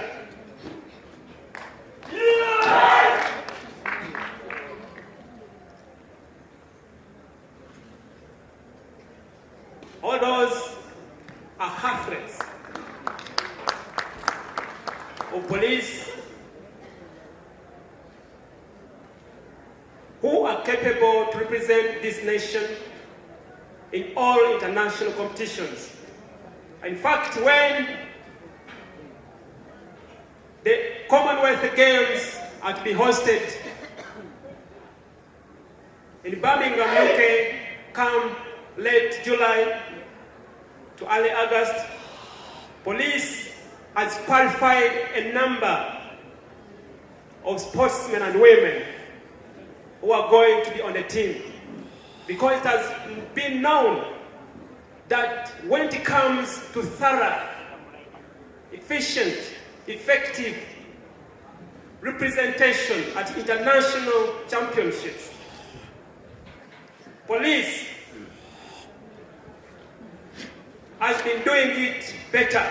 We talk about the likes of the John achievers from the 70s, the Allen Ojok in the 80s, the Chekeys now, who are world record holders, and come this year's Commonwealth Games, almost 50% of the delegation which is going to represent Uganda are police officers.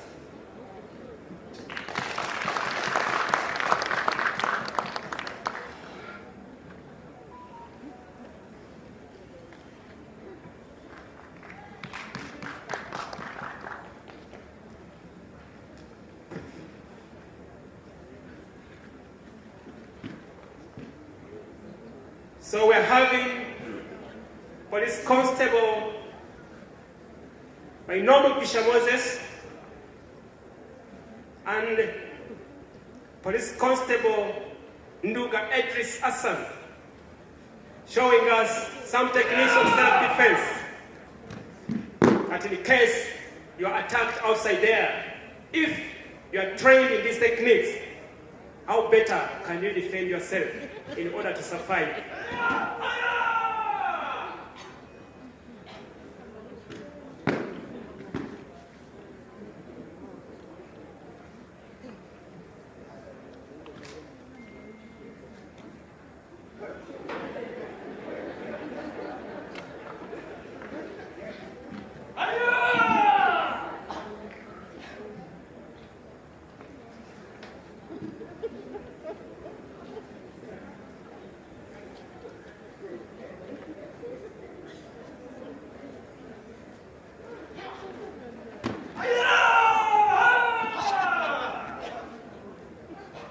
Those are techniques which are trained to our officers to better them in terms of self-defense. And now we have Police Constable Nancha Madina on the stage, also exhibiting the power of the girl child in defending themselves in order to build a peaceful community. Very many teenage age have been attacked in different ways, and others have been killed by wrongdoers who want their variables. So with this, we have been reaching the communities in partnership with other organizations to train different communities where girls are in these skills. And one of our partners is Plan International. It has done a lot in mobilizing these young girls as far as building their capacity in defending themselves so that they can stay well in the safer city where we know crime is at a higher rate.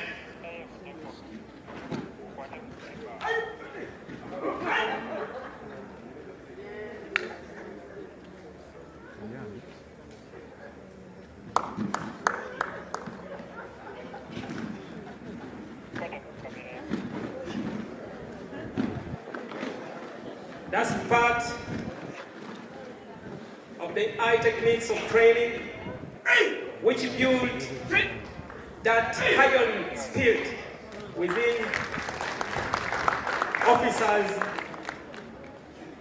to enforce law and order in the community. And now we have two. This is the last item.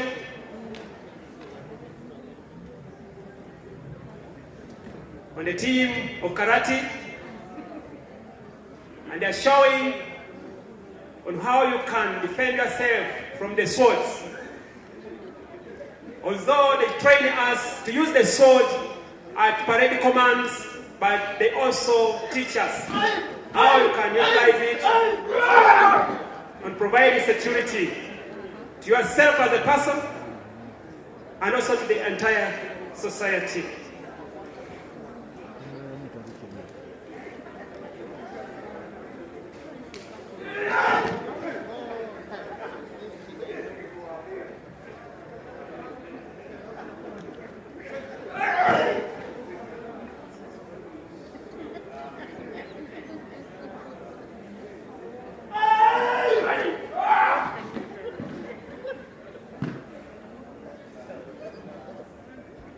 So what they have been exhibiting is how, in case you don't have a sword, but the opponent has it, how can you defend yourself against an armed attacker?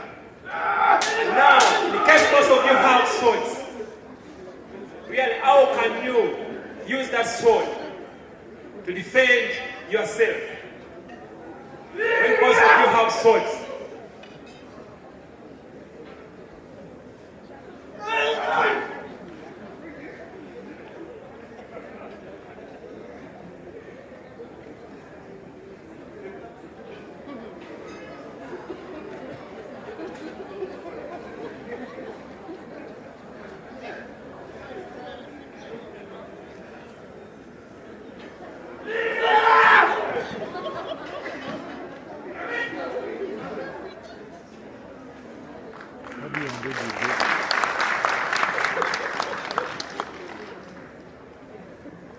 Well, thank you very much, police karate team.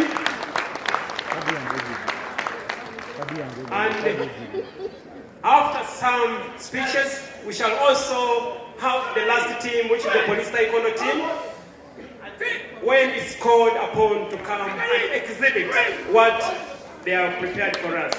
Thank you. Thank you so much. Can we clap better than that?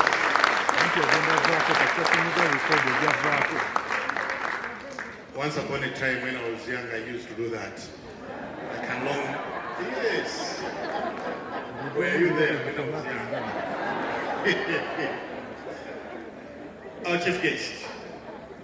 That's what men and women can do once they have the right attitude and once trained. They can do it. And just say you can. And yes, you can do it. Your attitude defines your altitude. And Franklin Roosevelt said, men are not prisoners of fate, but only prisoners of their own minds. You are not prisoners of fate, but only prisoners of your own minds. Permit me, our chief guest, to recognize the Permanent Secretary, Minister of Education and Sports, Madam Kate Lamalo. Thank you for educating the people of Uganda. Thank you for being there for us. Chief guest, while you were away, we enjoyed songs from the band. We reserved but only two for you. Lollipop and Nairobi. All these. And I know PS Works, you enjoyed this. Those were your times. And this was the order of the day. Police band, led by SP Okwi Stephen Okedi, here represented by SP Napo Kori Andrew. The jazz band, which you are about to listen to, is directed by IP Ojobira Samuel. Can you?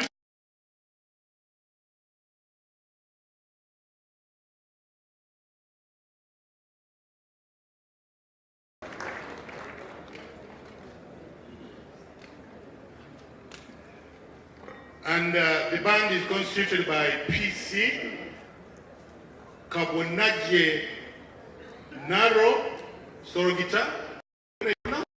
Stand up, even when I Police Constable Saint Jovu Vincent, keyboard. Police Constable Koire Isaac, drums. Police Constable Alibitawa Lawrence, bass guitar. Police Constable Chondo Cyprian, saxophone. Police Constable Oroch John, trumpet. Police Constable Sanyu Kase, singer. Police Constable Ndaliho Ezekiel, known as Clever Cat, singer. Namaju Justin, singer. Can we now have the chief guest is back, and Right Honorable Prime Minister, we reserve some oldies for you to listen to as you cool down. I know you have been going under intense pressure, a lot of industrial action here and there, and you need some of these to remind you of your young age, growing up in those places in Akasongora. You need this to cool down. Jazz band, are you there? You have the floor.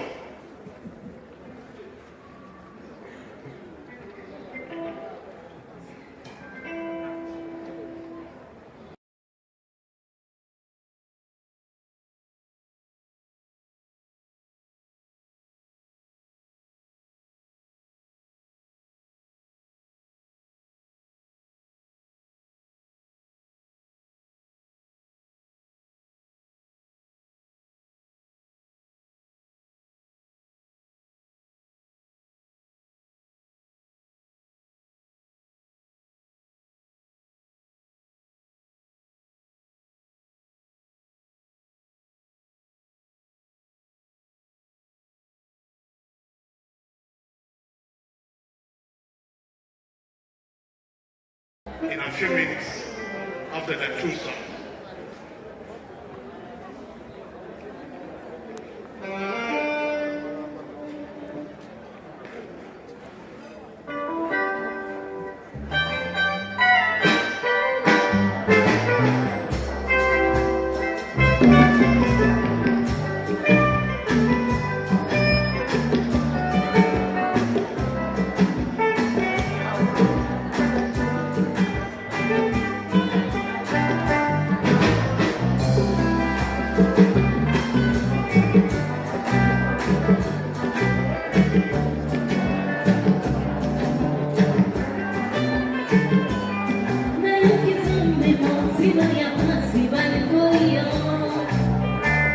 Yeah,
Football, Minister of Works and Transport. Those are the winners. I know PS Swagger had to get excited about it. He was once upon a footballer. Don't see what old age can do sometimes. He was a very good number 5. Yes, I remember very well. Netball. How come the PSs of winning teams are here? Or the results smuggled out? Netball, Minister of Energy and Mineral Development.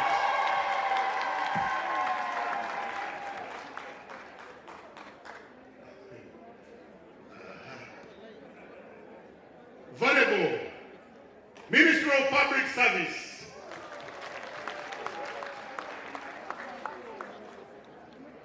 Chess.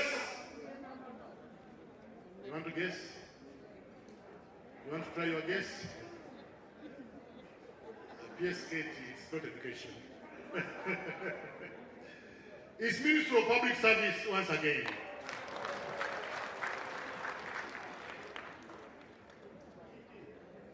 Overall, it's interesting that the overall winner has not surfaced among those 4 above.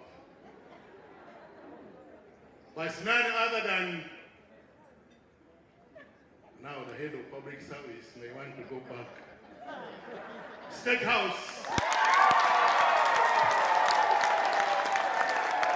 State House is the overall winner.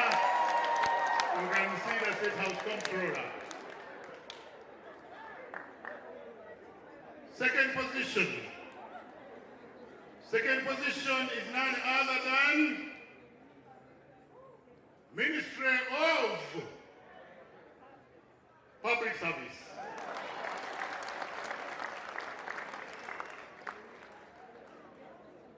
Third position. I'm not seeing Minister of Gender. And I cannot tamper with the results.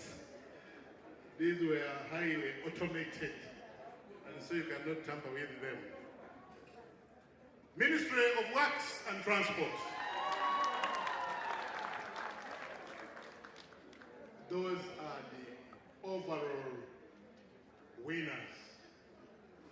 And I want to inform you that you are all winners, but we had to get the very best. Can you clap for yourselves? And can you strategize better for next year? The PS Public Service has already announced that this is going to be an annual occurrence. Strategize better, plan early enough.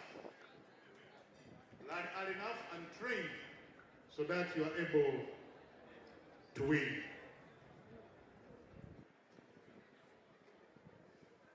Before I invite the Commissioner to come and announce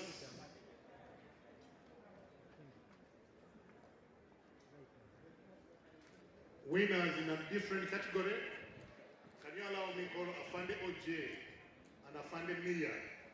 You have exactly 3 minutes within which to display what you can display. OJ and Mia. Thank you very much.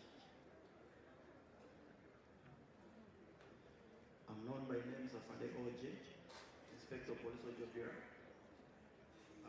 working with the jazz band. We are going to present a song which says Kazi Yetu Nzuri Sana. It's one of our greatest hits, the Uganda Police Force. Come on, DJ.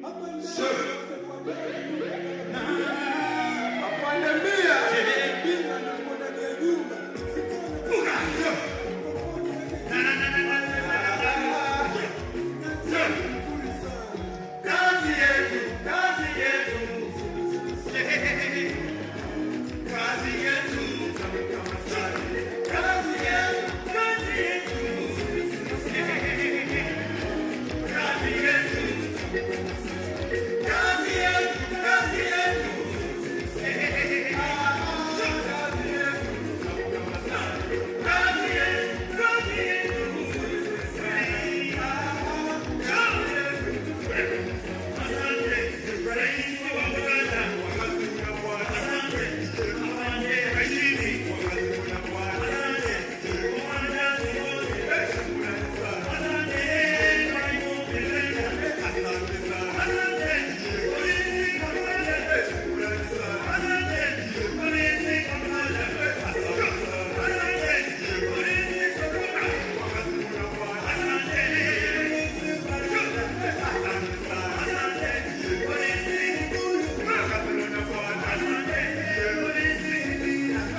Can we clap for these officers once again? Our chief guest, those are some of the things we do when the country is stable and there are no demonstrations. We put off time to do those things. Can we clap for the Uganda Police Force once again? Our chief guest, allow me to inform you that there are so many things we made free today. Everything here today is free. The air that people are breathing in, purified, is free. Coffee, we have coffee by the Uganda Coffee Development Authority, it is free. Anybody wants a cup of coffee, it's free. Food, we are serving food. And even if you have eaten already, feel free to go back. When I was at school, we used to say double. You would go for double. You can go for double. The music is free. All the performances here are free. Don't pay a coin. Let nobody come and you say, you know, you have to pay something. Don't pay. High-level lecture that took place is also free from a renowned professor from Uganda Management Institute. Mulago specialized in women and neonatal hospital, cervical cancer screening, breast examination, nutrition, scan, laboratory services, COVID vaccination, all these are free. But as you enjoy all these free things, remember what the professor said. How shall I be smelt, felt, touched, and seen at the parish level via the parish development model? How will you be felt as a sector at that level? That's the question he left to us, and we have to continue contemplating on how we shall be felt there, because we must be there. A decision has been taken at the topmost office of government, and so you can do little to change that. Chief guest, allow me now invite Commissioner Ozeki Sharifa, Public Service Inspection, to come and give us the overview of the PIPers 2020, 2021, and declaration of results. Again, this is time for tension. How did we perform under the PIPers? And she will explain to you, some of you who don't know the PIPers, she will be kind to explain to you. Sharifa, kindly come and take us through. Chief Guest, PIPers, Pearl of Africa Institutional Performance Assessment Scorecard.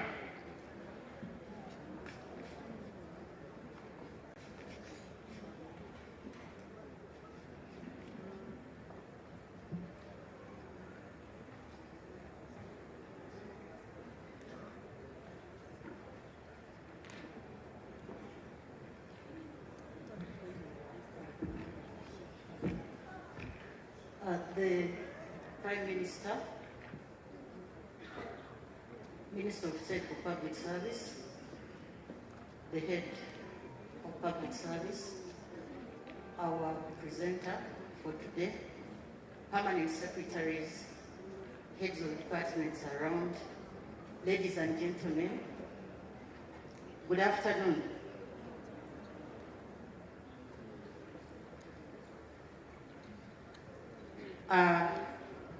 Today, I take the podium to present to you the Pearl of Africa Performance Scorecard results for the year 2021-2022.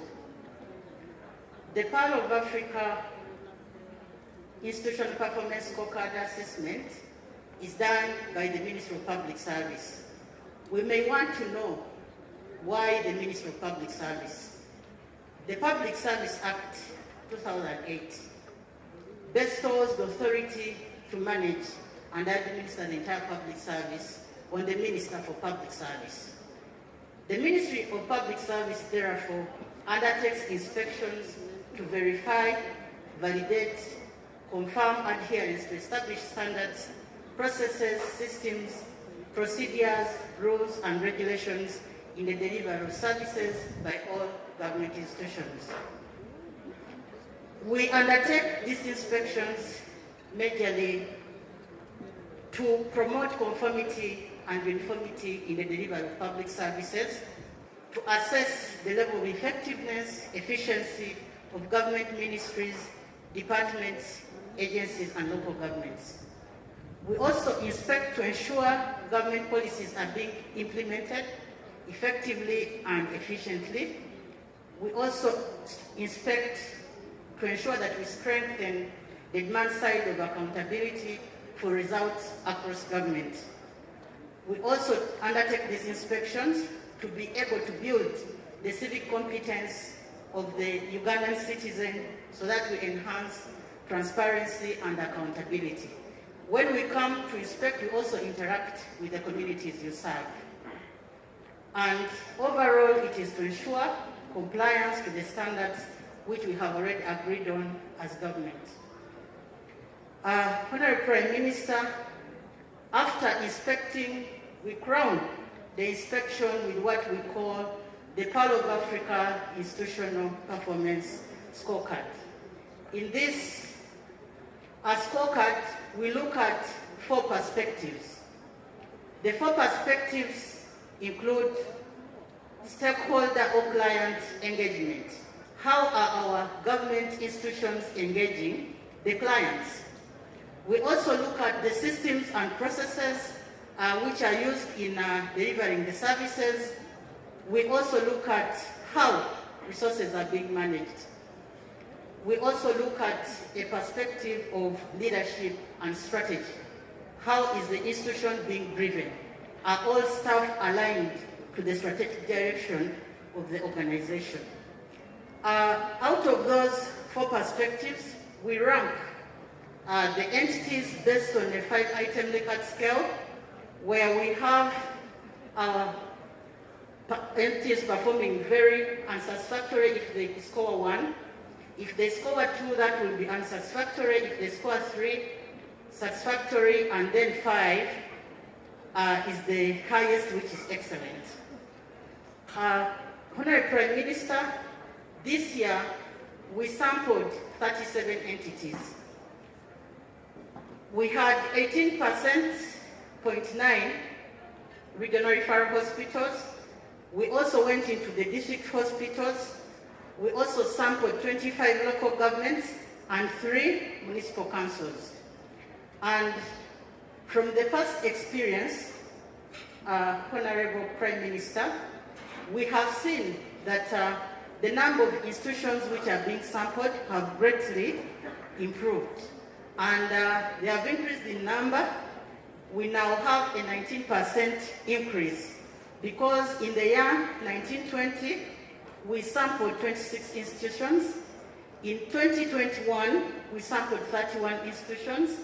And in 21-22, we sampled 37.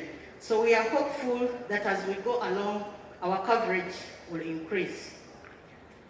In terms of performance, on average, the institutions we inspected and assessed were rated as satisfactory, because on average, the score was 65, implying that their performance was up to the required standards. This was not very far from the performance we had in the year 2020-2021. 84% of the institutions we assessed in this financial year were rated satisfactory, having scored in the range of 61 to 80%, because our pass mark is 60. While 16% of the institutions were rated unsatisfactory because they scored below 60, that's between 41 and 60.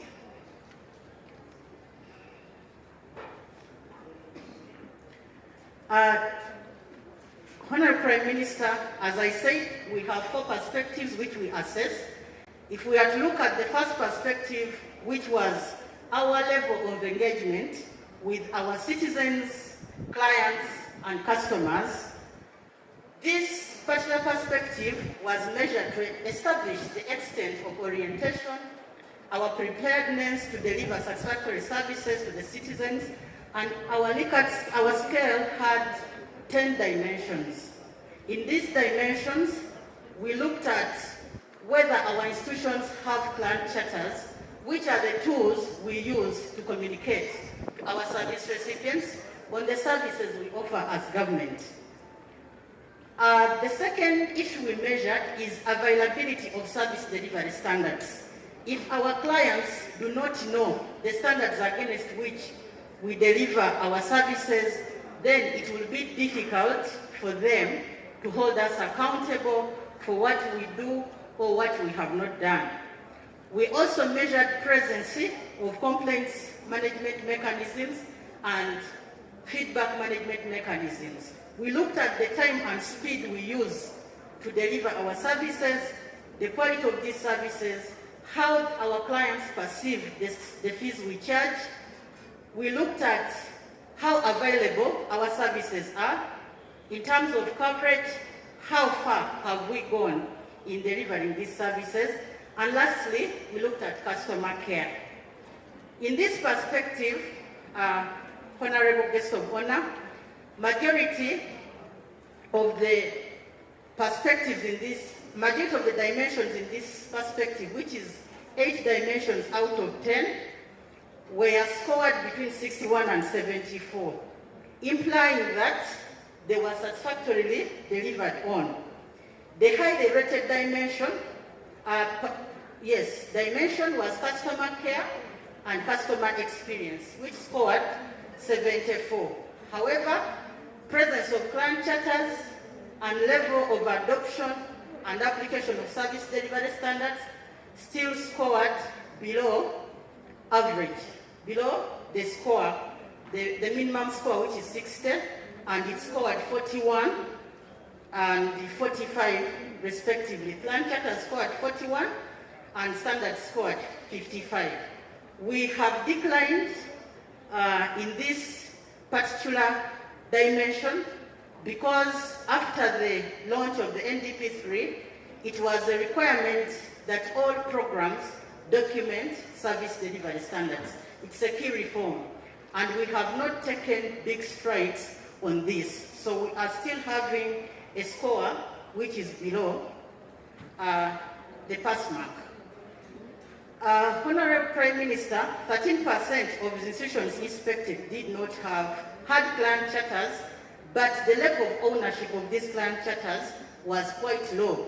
We sampled a number of staff, and when we asked them about the commitments in the client charter, if they know their values, if they knew the principles therein, they were not knowledgeable about that. So it's not enough to have a client charter with you. It has to be disseminated to your staff, and the staff have to own it. 46% of the institutions we inspected which did not have client charters are also displayed there, and they need to take heed and have these client charters in place. The assessment results for the 3 financial years show that in every 10 government institutions, at least 3 do not have client charters. And our theme for this occasion, it is bringing citizens, government nearer to the people we serve.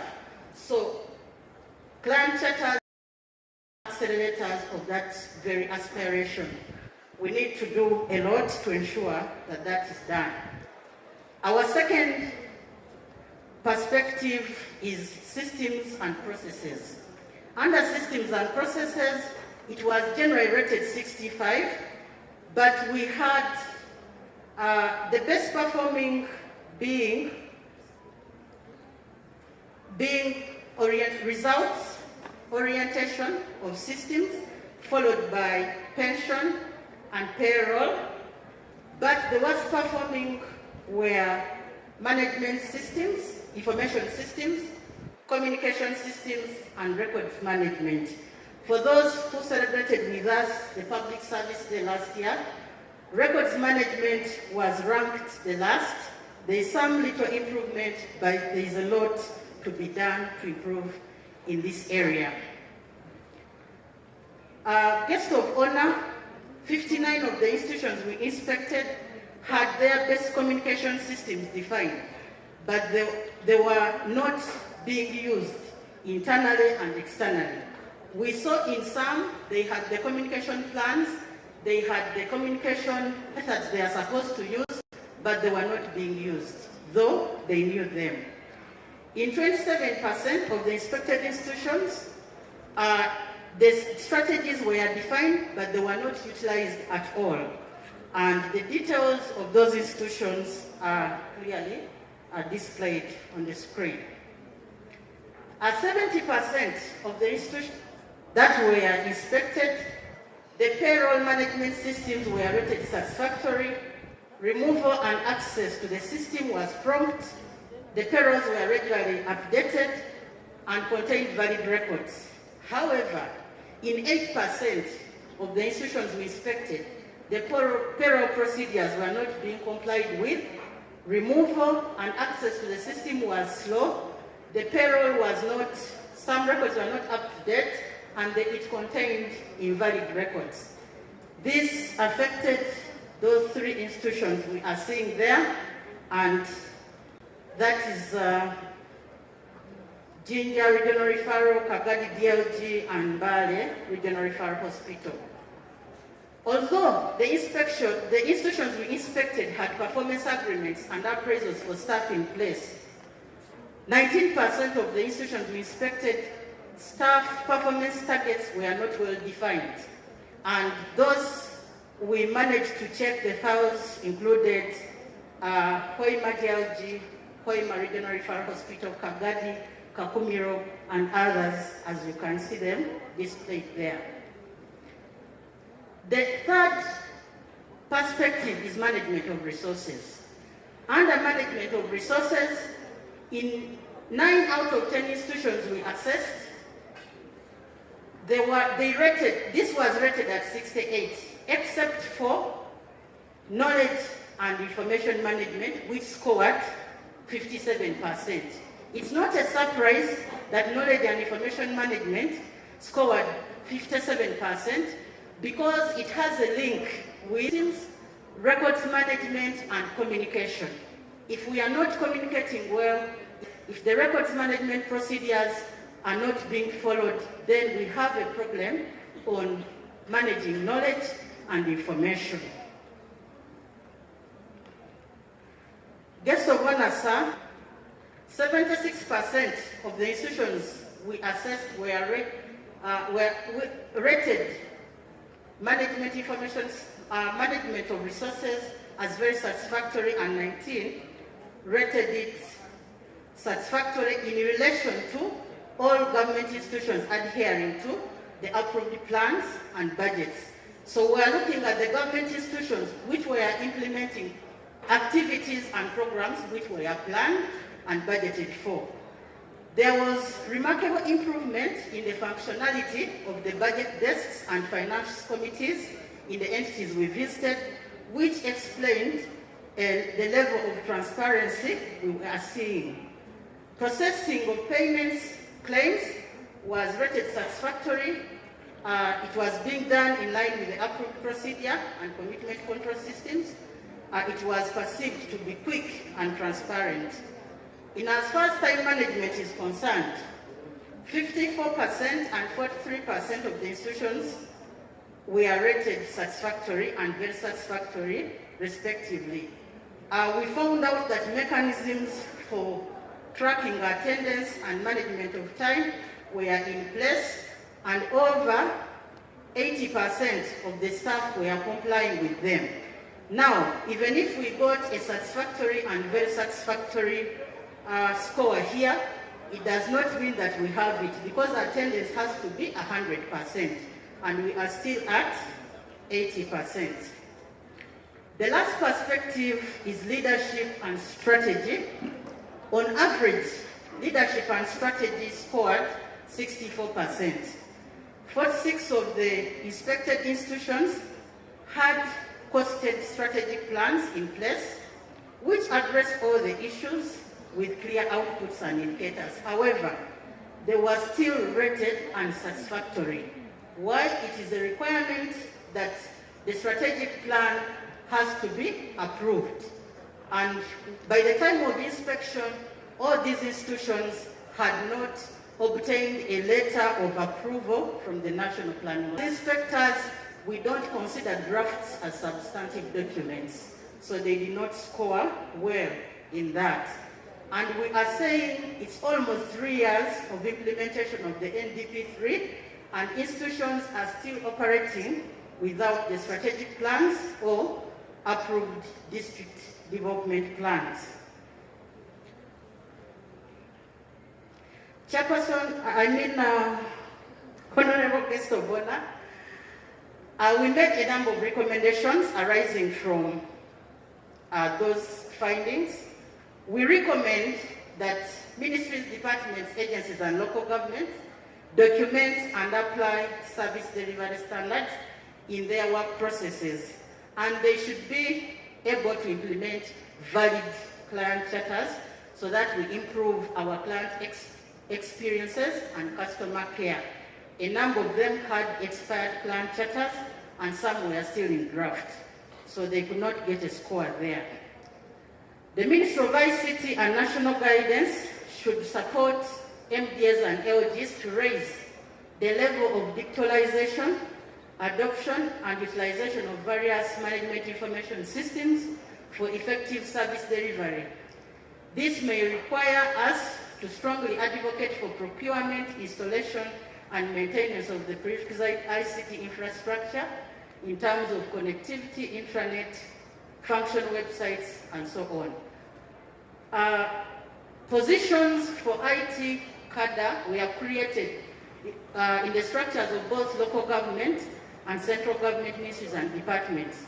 We need to have these positions filled. Ministries, departments, and local governments need to implement the communication strategies to ensure that government programs are effectively communicated to the public and the public is able to give us the required feedback we need to improve.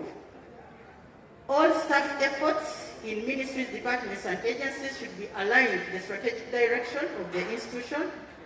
The vision, mission, values, and principles should be communicated to all staff to increase their level of ownership of the government programs. Honorable Prime Minister, we also recommend that the ministries, departments, agencies, and LGs need to be reminded to fast-track the development of their strategic plans to ensure that there is proper alignment of work plans, budgets, resource allocations to the interventions in the developed program implementation action plans for the NDP3 implementation period. Honorable Prime Minister, there is need to develop and implement a program for leadership, innovation, and change management within the public service. This is intended to enhance the capacity of ministries, departments, agencies, and local governments, and establishing teams with shared vision and commitment to accelerate the transformation we need for the Uganda public service. Ministries, departments, agencies, and local governments should operationalize and maintain the complaints and feedback management mechanisms in a bid to identify the gaps in service delivery and use them to improve the way we serve our customer, who is the Ugandan citizen. And lastly, in as far as these recommendations are concerned, we recommend that all approved establishment structures should be financed to ensure that ministries, departments, agencies, and local governments have a minimum staffing level of 65%. With this, I would like to thank you. I request the MC to stop here. The results will be declared at the time when the awards are being given. Thank you.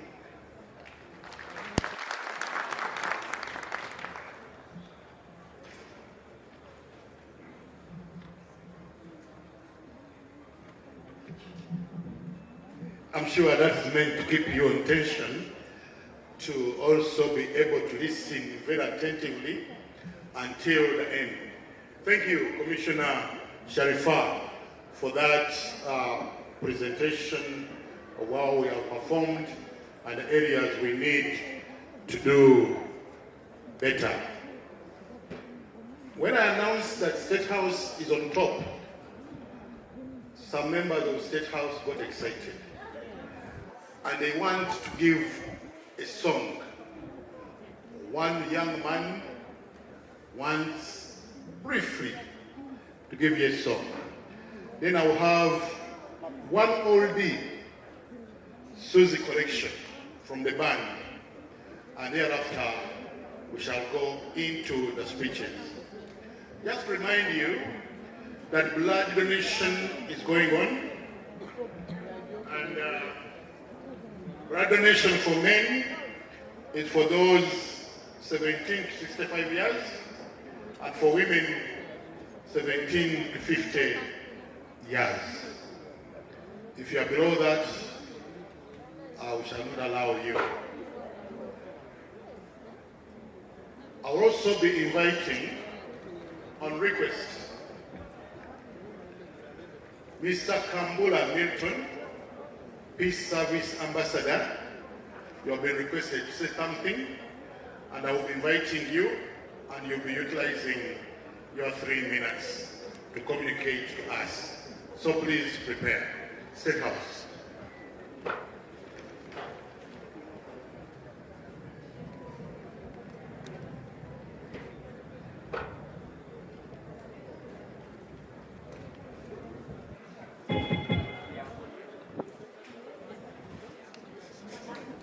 Representing Team State House at large. Jina naitwa habari zisanii mtoto ya jeshi. Nadhani mnanijua. Haya, ninaomba mnisikie ama mnikalili pia msikie wenu. DJ. Asante sana mzee. Ndio mimi msanii kwa mwezi. Tunakuheshimu. Pia tunamshukuru rais wetu. Sisi sote tuzaleni.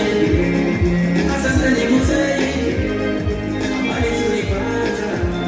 Na ndipo tutashinda. Sisi sote tuzaleni. Asante mzee. Amani tulipata. Na ndipo tutashinda. Nashukuru wapiganaji waliopigania amani na usalama nchini yetu hii, na sitawasahau waliojitolea mahanga na kafara kwa kuondoa mabavu ya wababu, wale walibali kwa mstari wa vita na kuvumilia hadi kwa muhula wa sasa. Sisi sote tuzaleni. Asante mzee. Amani tulipata. Na ndipo tutashinda.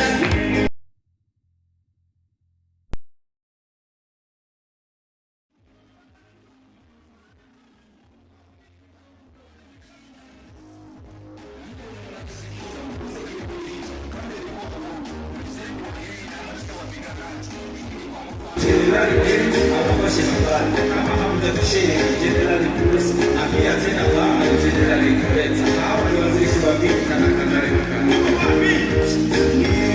Sisi sote tuzaleni. Asante mzee.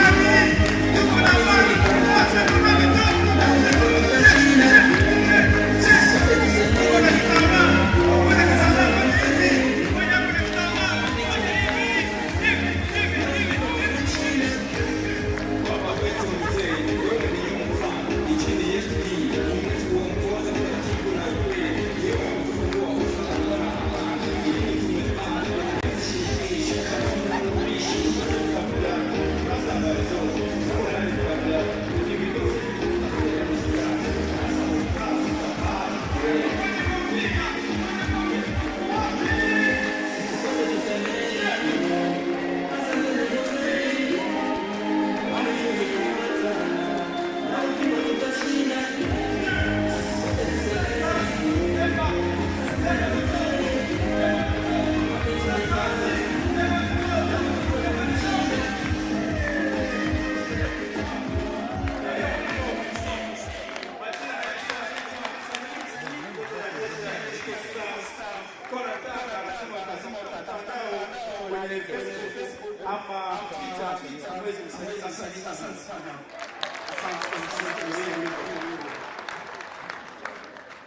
Thank you.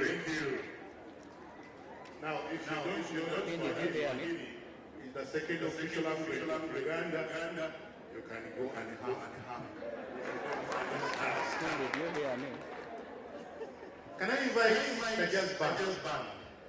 Jazz band will give us the Suzy collection, and then your last performance. Then we shall go into the speeches and we shall end of this function, but not before. We have listened to the Ambassador of Peace, who is already with me. Mr. Masboda will spend exactly 3 minutes. Just band. And the girls with the husband voices you hear are the following. Ntake, girls and boys. Ojura Maiko, Ntake Kasimu, and Narubega. Can you put up your hand? Those voices of Ojura Maiko, Ntake Kasimu, and Narubega. Are you ready?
One of the prominent clubs then, some of us were there. Some of you were so young. May I make this announcement? The following people whose titles I'll read, you report to the public service tent. Kao Isinyo, Kao Mitoma, Kao Namayengo, Kao Kedea, Kao Bosia. County Clerk Lukunjiri, County Clerk Shema, County Clerk Bosia. Hospitals, Mbarara Regional Referral Hospital, China Nakuru Friendship, Chiboga, Chiria Ndongo. Can I have the martial arts to give us your last before the Ambassador of Peace talks to us about peace and how peace catalyzes socio-economic transformation, and how peace is very important in whatever we talk about. And it's a constitutional obligation to love your neighbor and to work in unity and to cause no harm to anybody, and to resolve any differences in a peaceful manner. But in all this, what do some people say? consistent with what the professor talked about. Here, service on Church Hill had this to say, continuous effort, not strength or intelligence, is the key to unlocking our potential. Continuous effort, not strength or intelligence, is the key to unlocking our potential. And he also adds, never, never, never give up. Sir Wilson, Churchill. Martial arts. Can we have you?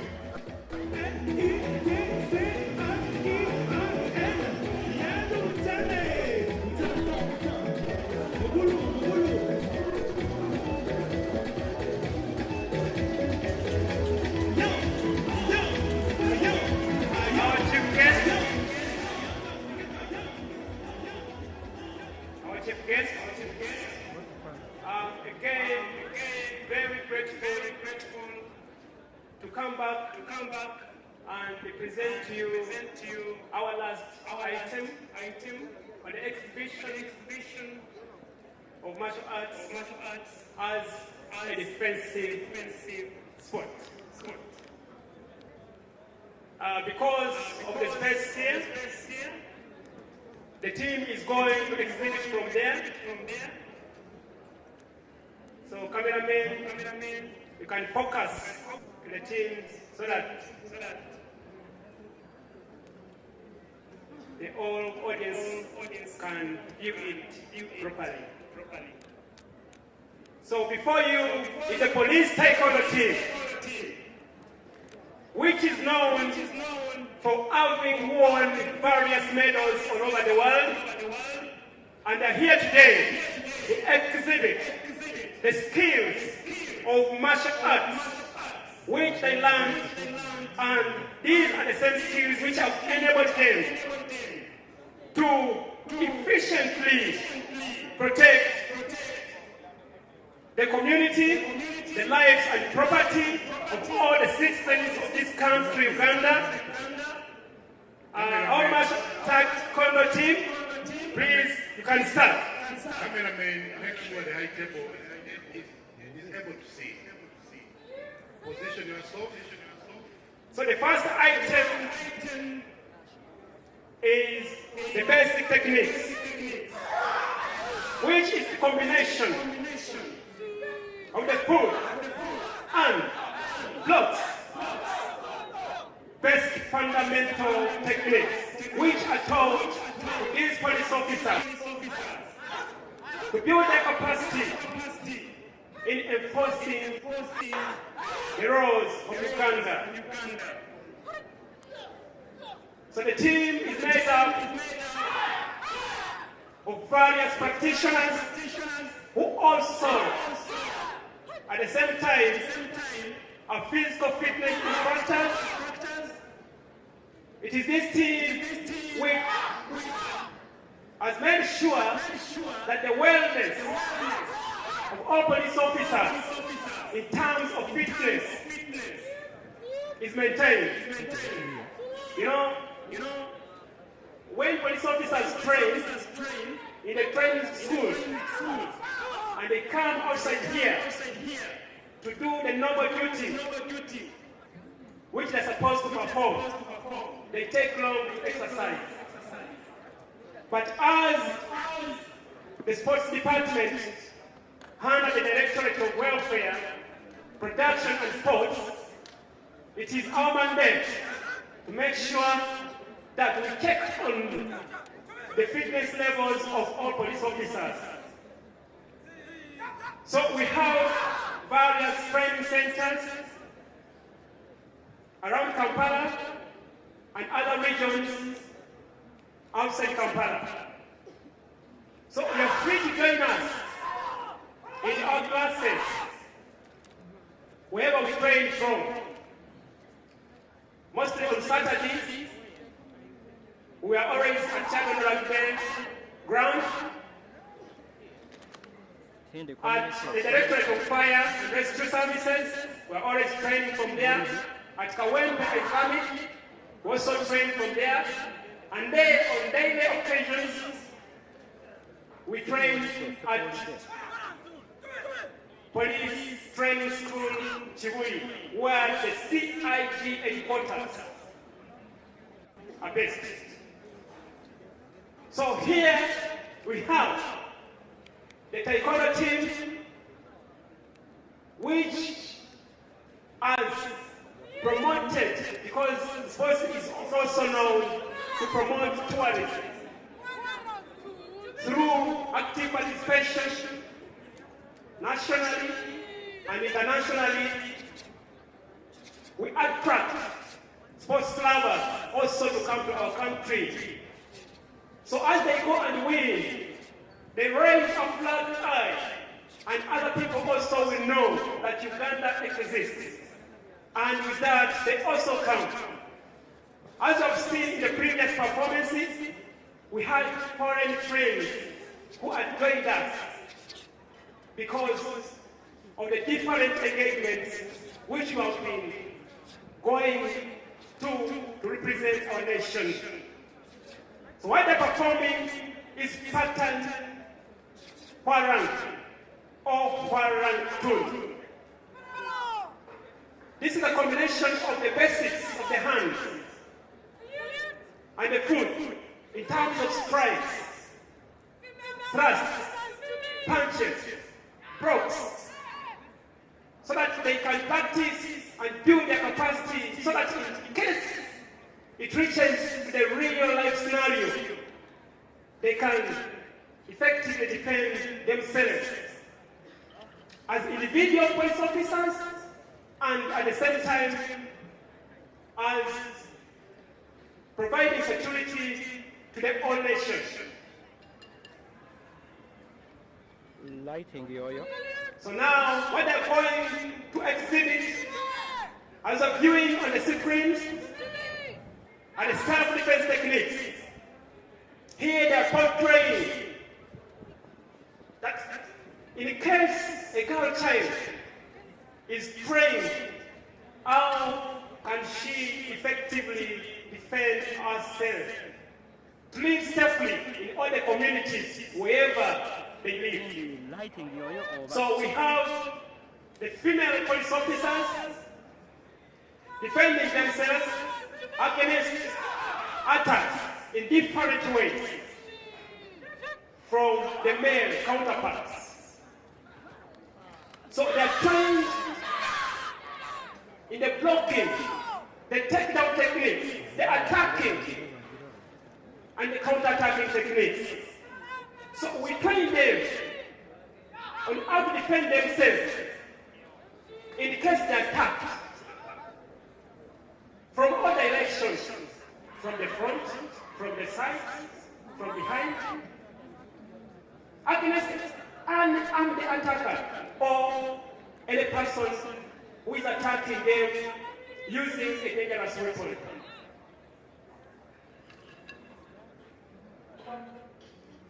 So now the item which are showing that in case you attack with a knife, how can you, in the minimum time possible, neutralize the opponent, arrest him and take them to the police so that they can face the courts of justice.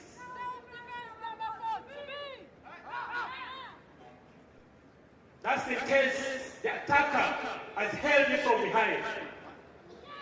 How really can you do it so that you can survive the threat against your life?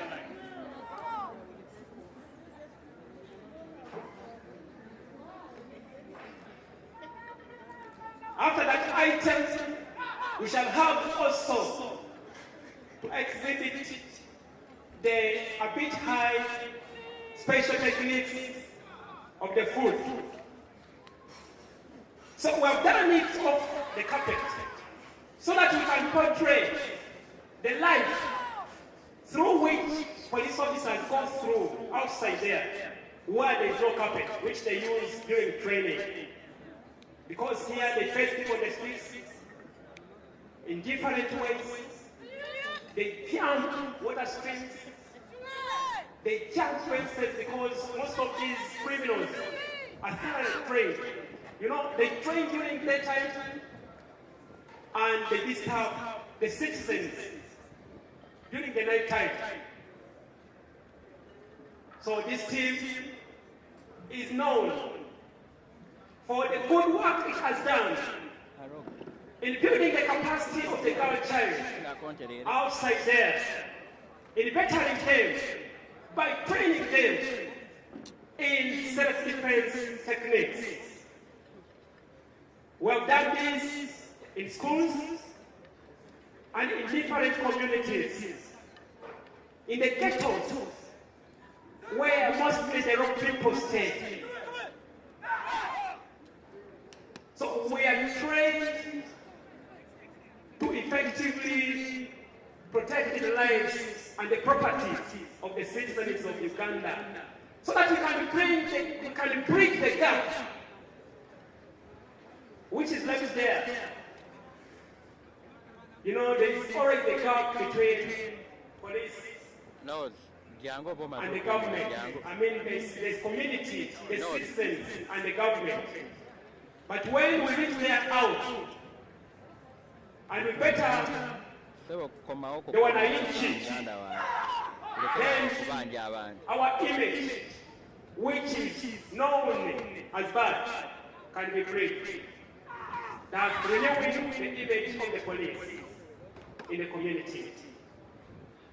So with this, we can really enhance the socio-economic transformation of this country, Africa, and the world at large.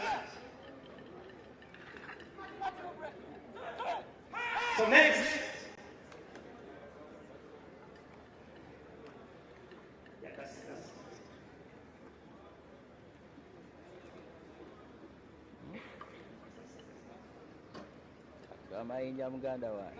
we have the officers exhibiting the power of the hand and the foot in different ways. That in case they face a hard situation, how can they use their body tools? So if they can break this time,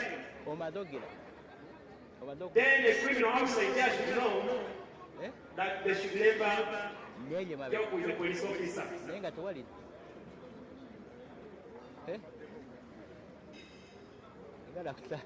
So that is the second last item which they are showing to us today. So do it quickly so that we can save time. Kindi, communicate.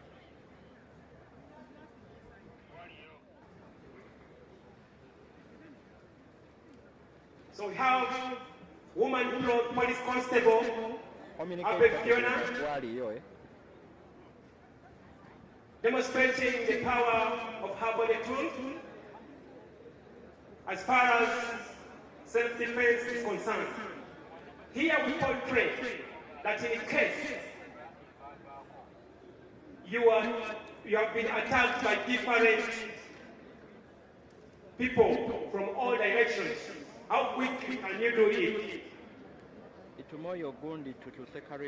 overcome them?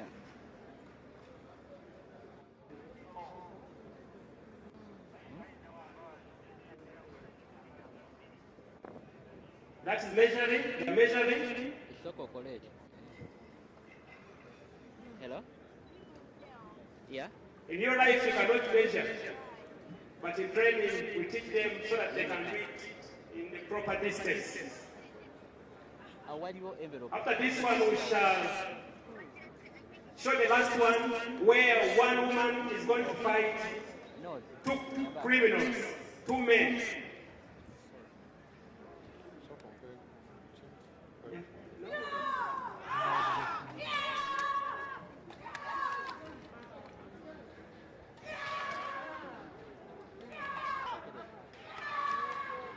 That is woman police constable Fiona.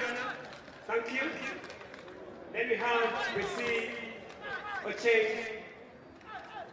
Dennis.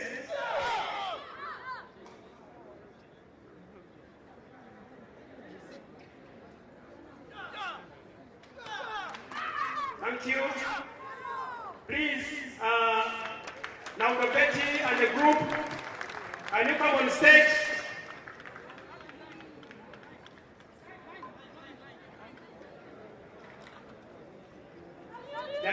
show it.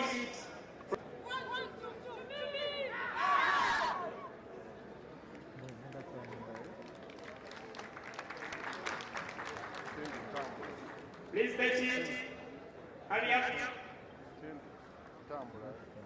It is a 20 seconds item, and it's our last item on the package we prepared as far as this memorable function is concerned.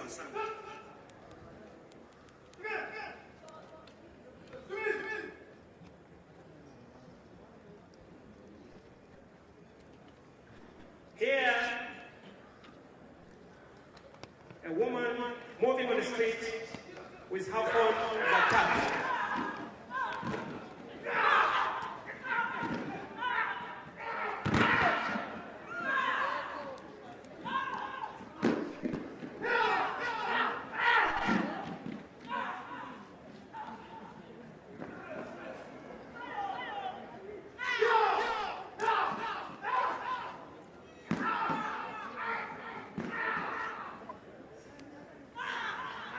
That's how better a girl child, if she's trained, can effectively defend herself. Our chief guest, that marks the end of the martial arts demonstration of today. Allow me to end there for God and my country. Thank you.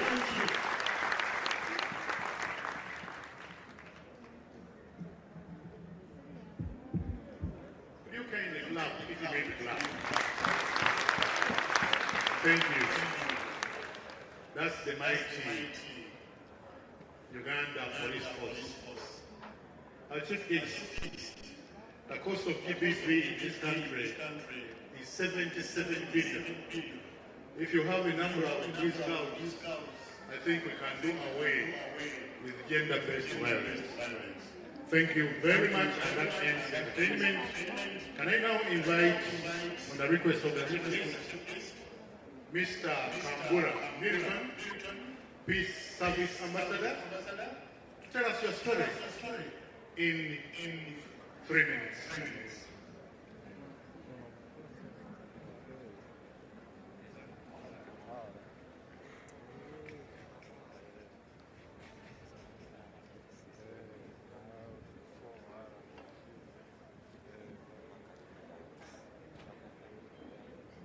The Prime Minister, our leaders of public service delivery, because without them, Uganda wouldn't have reached where it is today. We celebrate you. Ladies and gentlemen, my name is Peace Service Ambassador Kambula Milton, and I'm the President of Global Peace Foundation, Uganda chapter. Mine is simple. Only to say you're welcome. My brother said I'm going to share a story in 3 minutes.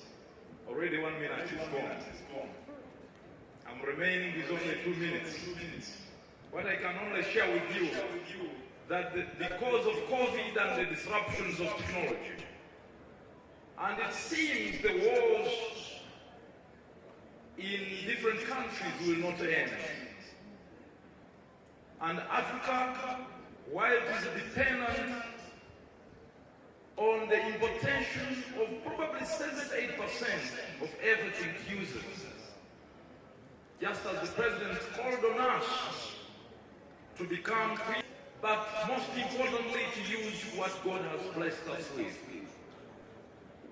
Ladies and gentlemen, I've come to share with you that it is this time in history that in the next 10 years, Africa is going to become the economic superpower of the world if it learns how to transform her own public service to deliver a 21st century economy, but also other public services. Tell your neighbor you're welcome home. Please stand up and tell that neighbor you're welcome to these trajectories soon to happen in Africa. You know, when I talk to the public servants in Africa, I see two things. One is that you determine our future. Say amen. 2 is that when we reach in heaven, for those people who are suffering in the other parts of the country, you carry the blame. Why they did not prosper. So in those 2 minutes, I share my story. It begins with aligning all of us to work together. When we don't work together, my friends, then public service will not achieve her own mandate. How do we work as a team, as a family of public service? Unless we discover that regardless of what gender, what political parties we come from, what religions, we come from, the tribes we come from, all the different education qualifications we represent. Unless we remember that we have been given a chance in this part of our history to serve God Himself. Say amen. Why do I constantly say God, God, God, God? Tell your neighbor we have a few years on the earth. Please, I want to hear. Tell your neighbor we have a few years on the earth. Ask that neighbor, what are you doing to transform Uganda? I want you to tell you that Jacob Olanya, I told you our brother who just died recently, I know he's in heaven. He was my personal friend, and he used to tell me exactly what I told you. And I spent every second to tell you that indeed we are going back to God Himself. So as the government of Uganda has given you an opportunity to serve God's people, are you stealing from them? Are you stealing our money? Are you coming late at work? Are you obeying the policies of the ministry to deliver the mandate? You are not doing it for our permanent secretary. Thank you, madam.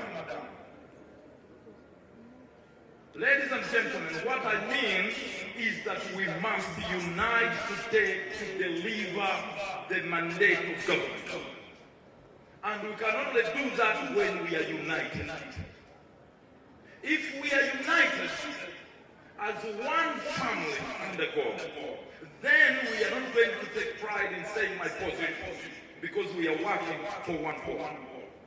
2, our character, which they have called shared values. I've heard our sister talking about our shared values.